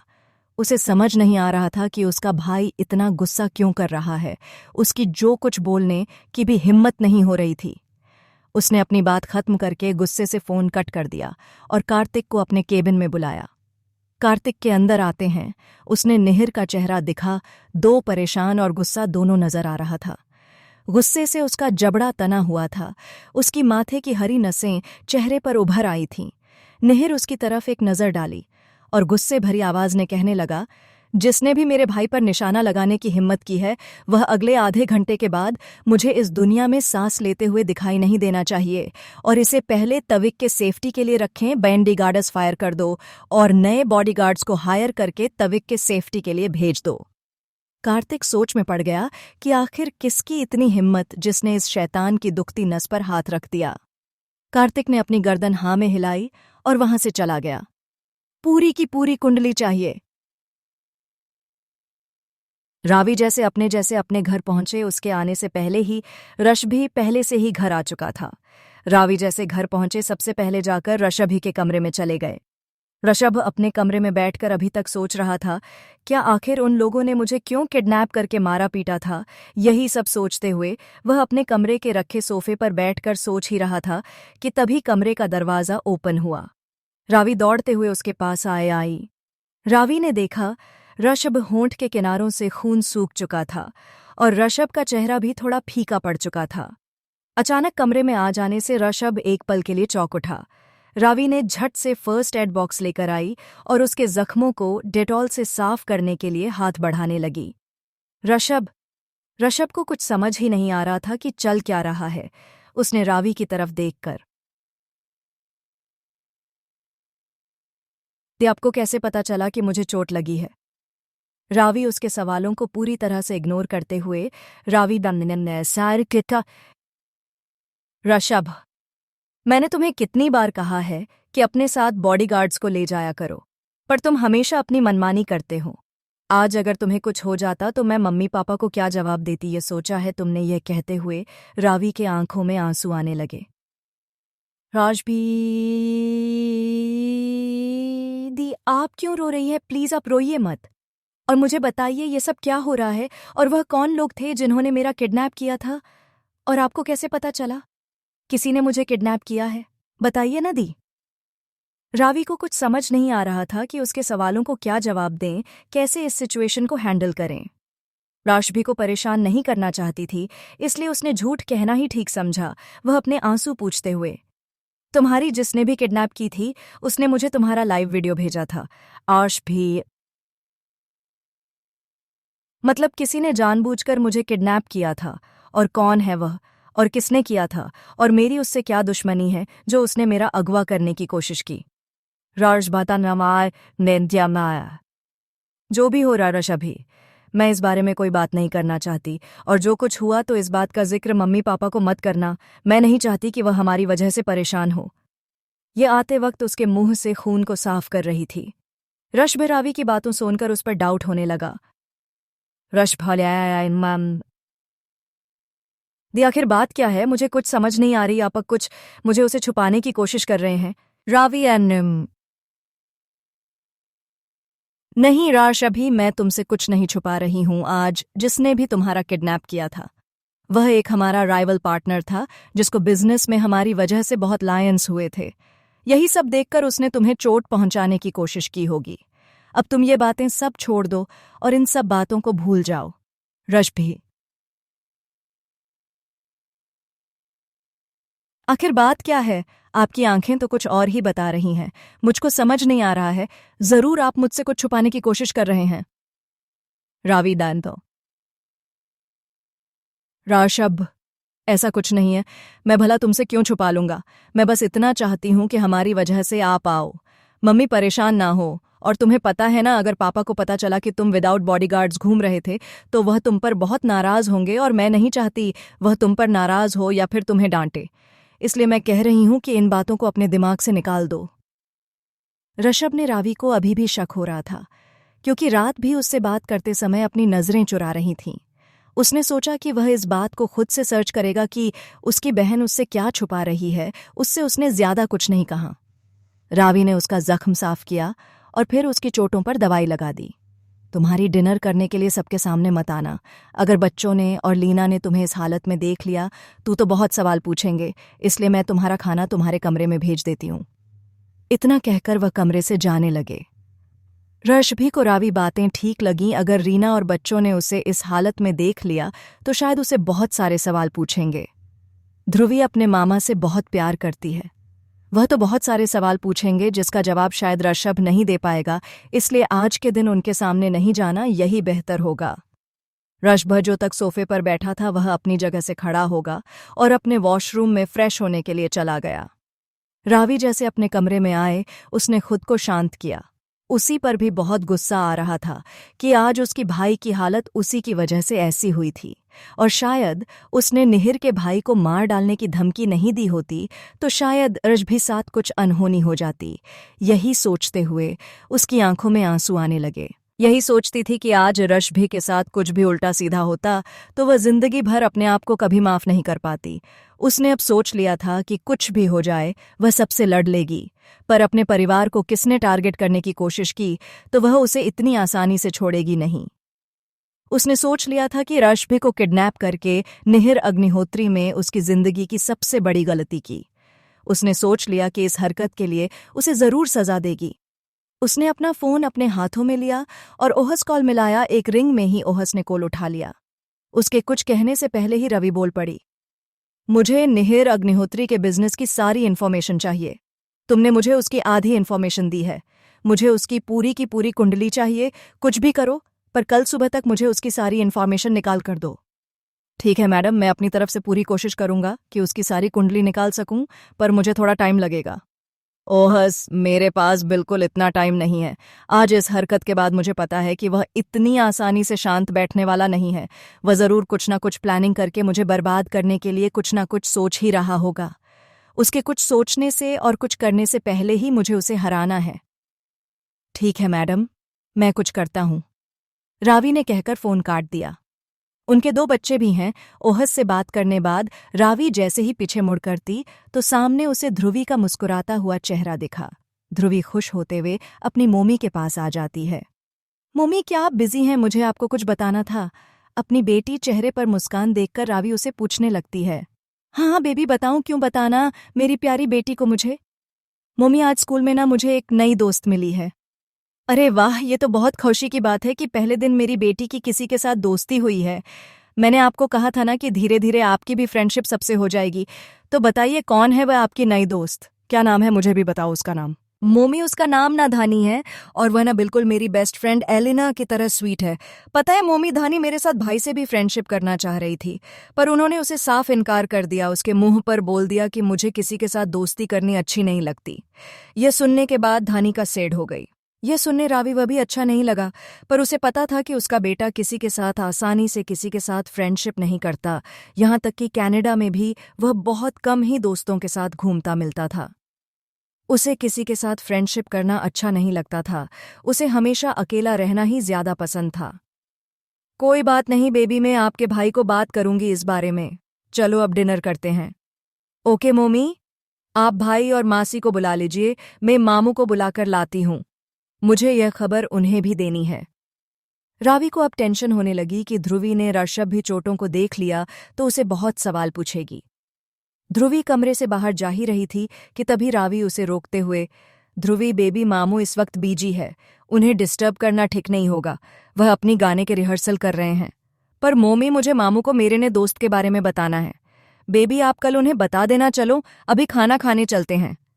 रावी ध्रुवी का हाथ पकड़कर उसे बाहर ले जाने लगी। रावी अपनी बेटी लेकर डाइनिंग हॉल में आ गई। रावी ने मेड से कहकर ध्रुव और रीना को डिनर करने के लिए बोलने को कहा। ध्रुव और रीना आने के बाद रश्मि को डाइनिंग टेबल पर ना देखकर ध्रुव ने पूछा, मोमी मामू कहाँ हैं? क्या वह आज हमारे साथ डिनर नीचे नहीं आ रहे हैं? रीना टहांदी, ऋषभ कहाँ है? दिख नहीं रहा है, कोई बात नहीं, मैं भी रश्मि को बुलाकर लाती हूँ, कहकर रीना अपनी शेयर से उठने लगी। रावी नन, रीना रुक जाओ, कहीं जाने की जरूरत नहीं है, मैंने उसका खाना पहले ही कमरे में भेज दिया है। उसने कहा है कि उसे कुछ जरूरी काम है, इसलिए कोई उसे डिस्टर्ब ना करें। यह सुनने के बाद रीना ने कुछ नहीं कहा और चुपचाप अपनी चेयर पर बैठ गई। सब अपना खाना खत्म करने के बाद अपने अपने कमरे में चले गए। रावी अपने बच्चों को सुलाकर जब कमरे में आई और फोन मेल करने लगी, उसे लगा कि ओहस अब तक उसका काम कर दिया होगा। जब उसने मेल चेक किया तो वह ओहस कोई भी मैं वहां पर नहीं आया था। उसने जब टाइम देखा तो रात के 11 बज गए थे। इस वक्त वह उसको कॉल करना ठीक नहीं रहेगा, यही सोचकर उसने उसे कॉल नहीं किया। कोई बात नहीं, मैं उसे कल ऑफिस नहीं मिला, उसकी इन्फॉर्मेशन की कोशिश कर लूंगी, रावी ही खुद से ही कहने लगी। थोड़ी देर बाद ऑफिस का काम कर फ्रेश होकर रावी बेड पर सोने के लिए चली गई। अगली सुबह मुंबई एयरपोर्ट पर निहिर की पर्सनली भेजी हुई फ्लाइट मुंबई एयरपोर्ट पर लैंड हो चुकी थी। तविक का इंडिया आने की बात नमित को पता चल गई थी, इसलिए वह खास अपने छोटे भाई के लिए उसे पिक करने के लिए आया था, पर वह उसका कार में ही इंतजार कर रहा था।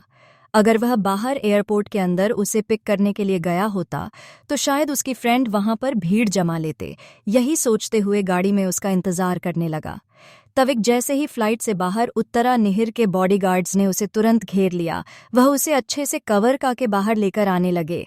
तविक भी इंडिया आकर बहुत खुश था। तविक एयरपोर्ट से बाहर निकला, सामने देखने लगा तो वहां पर 4-5 गाड़ी खड़ी थी और उसमें एक कार ऑन्डी स्पेशली उसके लिए आई थी।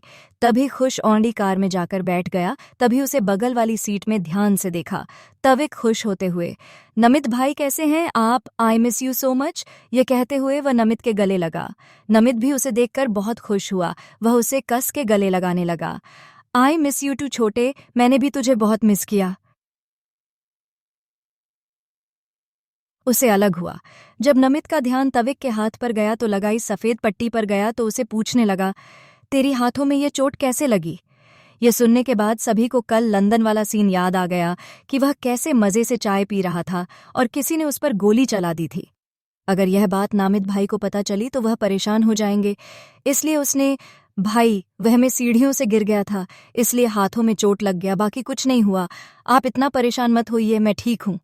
नमित उसके पूरी बॉडी को स्कैन करते हुए, हाँ वैसे देख रहा है अभी डोले शोले बाहर आ गए हैं, मेरे से भी काफी हैंडसम दिखने लगा तू। भाई मैं पहले से ही आपसे ज्यादा हैंडसम था, शायद आपने कभी मुझ पर ज्यादा ध्यान नहीं दिया। अब तो लड़कियां भी मेरे आगे पीछे दौड़ती हैं, पर वह बात अलग है कि मैं किसी को भाव नहीं देता। अच्छा अब ज्यादा इतराने की जरूरत नहीं है, मैं सिर्फ मजाक कर रहा था। अच्छा तो दिख रहा है, पर मेरे से ज्यादा अच्छा नहीं लग रहा है। चल अब घर चलते हैं, दादी दादा सब लोग तेरा इंतजार कर रहे हैं। अपनी तारीफ की मजाक बनते देख तविक उसे अपनी आंखें छोटी करके घूर कर देखने लगा। नमित मुस्कुराते हुए ने ड्राइवर को गाड़ी निकालने को कहा। उनके गाड़ी निकलती है, बाकी बॉडीगार्ड की गाड़ियां उनके गाड़ी आगे पीछे से फॉलो करने लगीं। अग्निहोत्री हाउस में आज सब बहुत खुश थी। आज सबके चेहरे पर अलग खुशी थी, क्योंकि बहुत सालों के बाद उनका लाडला पोता तविक लंदन से इंडिया जो आने वाला था। मालवी आज ऑफिस ना जाकर दादी माँ साथ मिलकर आज तविक का मनपसंद खाना बना रहे थे। वही धानी भी बहुत खुश थी कि 5 सालों बाद वह अपने बड़ी से मिलने वाली है। दादाजी और धानी सोफे पर बैठकर तविक का इंतजार कर रहे थे। धानी मरसेरिया,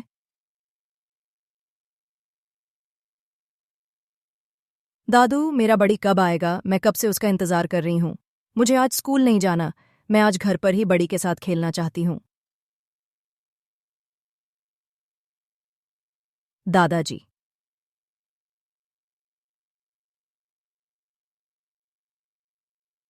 नहीं गुड़िया, आपको स्कूल जाना ही होगा। आप स्कूल के आने के बाद उससे खेल लेना, जितना मर्जी उसके साथ खेल लेना, पर आपको स्कूल जाना पड़ेगा। स्कूल के लिए आपको कोई छुट्टी नहीं मिलेगी। धानी 2 साल की बच्ची की तरह बनाते हुए, दादू प्लीज, इतने सालों बाद बड़ी घर पर आ रहा है, मुझे उसके साथ बहुत खेलना है, बहुत मजे करने हैं। दादाजी, गुड़िया बेटा, आप मेरी समझदार गुड़िया हो ना, ऐसा नहीं कहते, आपको आज स्कूल जाना ही होगा। तभी वहां पर दादी जी आती है। क्या बातें चल रही हैं दादाजी और पोती के बीच में, हमें भी बताइए। धानी, दादी मैं दादू को कह रही थी कि मुझे आज स्कूल नहीं जाना। आज कितने सालों बाद बड़ी घर पर आने वाला है, मुझे उसके साथ रहकर खेलना है, मजे करने हैं। दादी जी,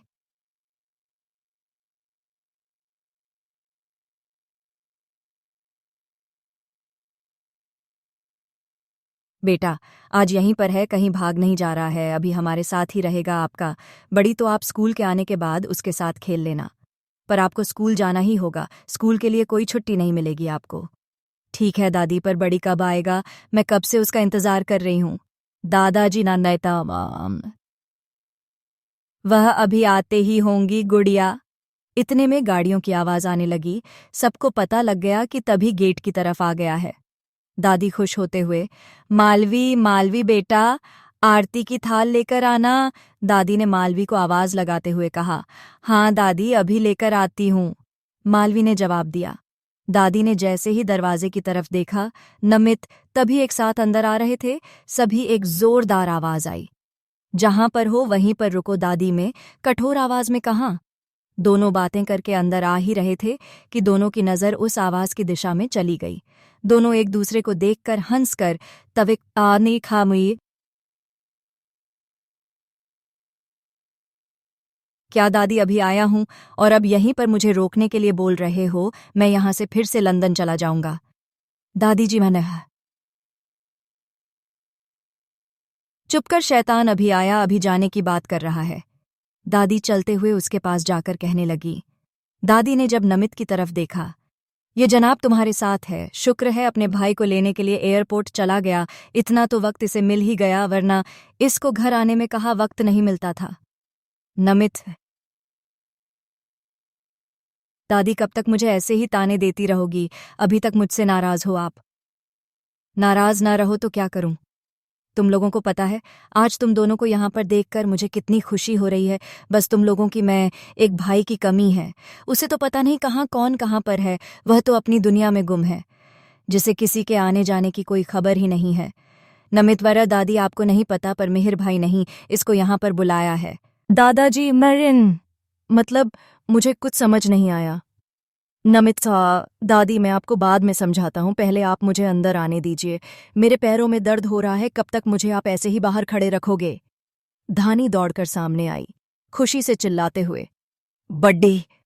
धानी तविक के सामने खड़ी होकर, तविक उसे गोद में लेकर उसके गालों पर किस करते हुए, कैसा है मेरा टेडी बेयर, मैंने आपको बहुत मिस किया, पता है आपको? धानी, अन्नरा, मैंने भी आपको बहुत मिस किया। बड़ी, अब आप आ गए हो ना, हम मिलकर बहुत मजा करेंगे, बहुत सारी वीडियो गेम्स खेलेंगे, घूमेंगे फिरेंगे। उनको इस तरह से गले मिलते हुए थे और खुद को इग्नोर करते हुए देख नमित बोल पड़ा। ये अच्छा, बड़ी आने के बाद अब तुम अपनी नमो चाचू को पूरी तरह से भूल गई ना, मेरी बारबी डॉल। ये तो गलत बात है, ऐसा नहीं है नमो चाचू, मैं आप दोनों से भी बहु डॉल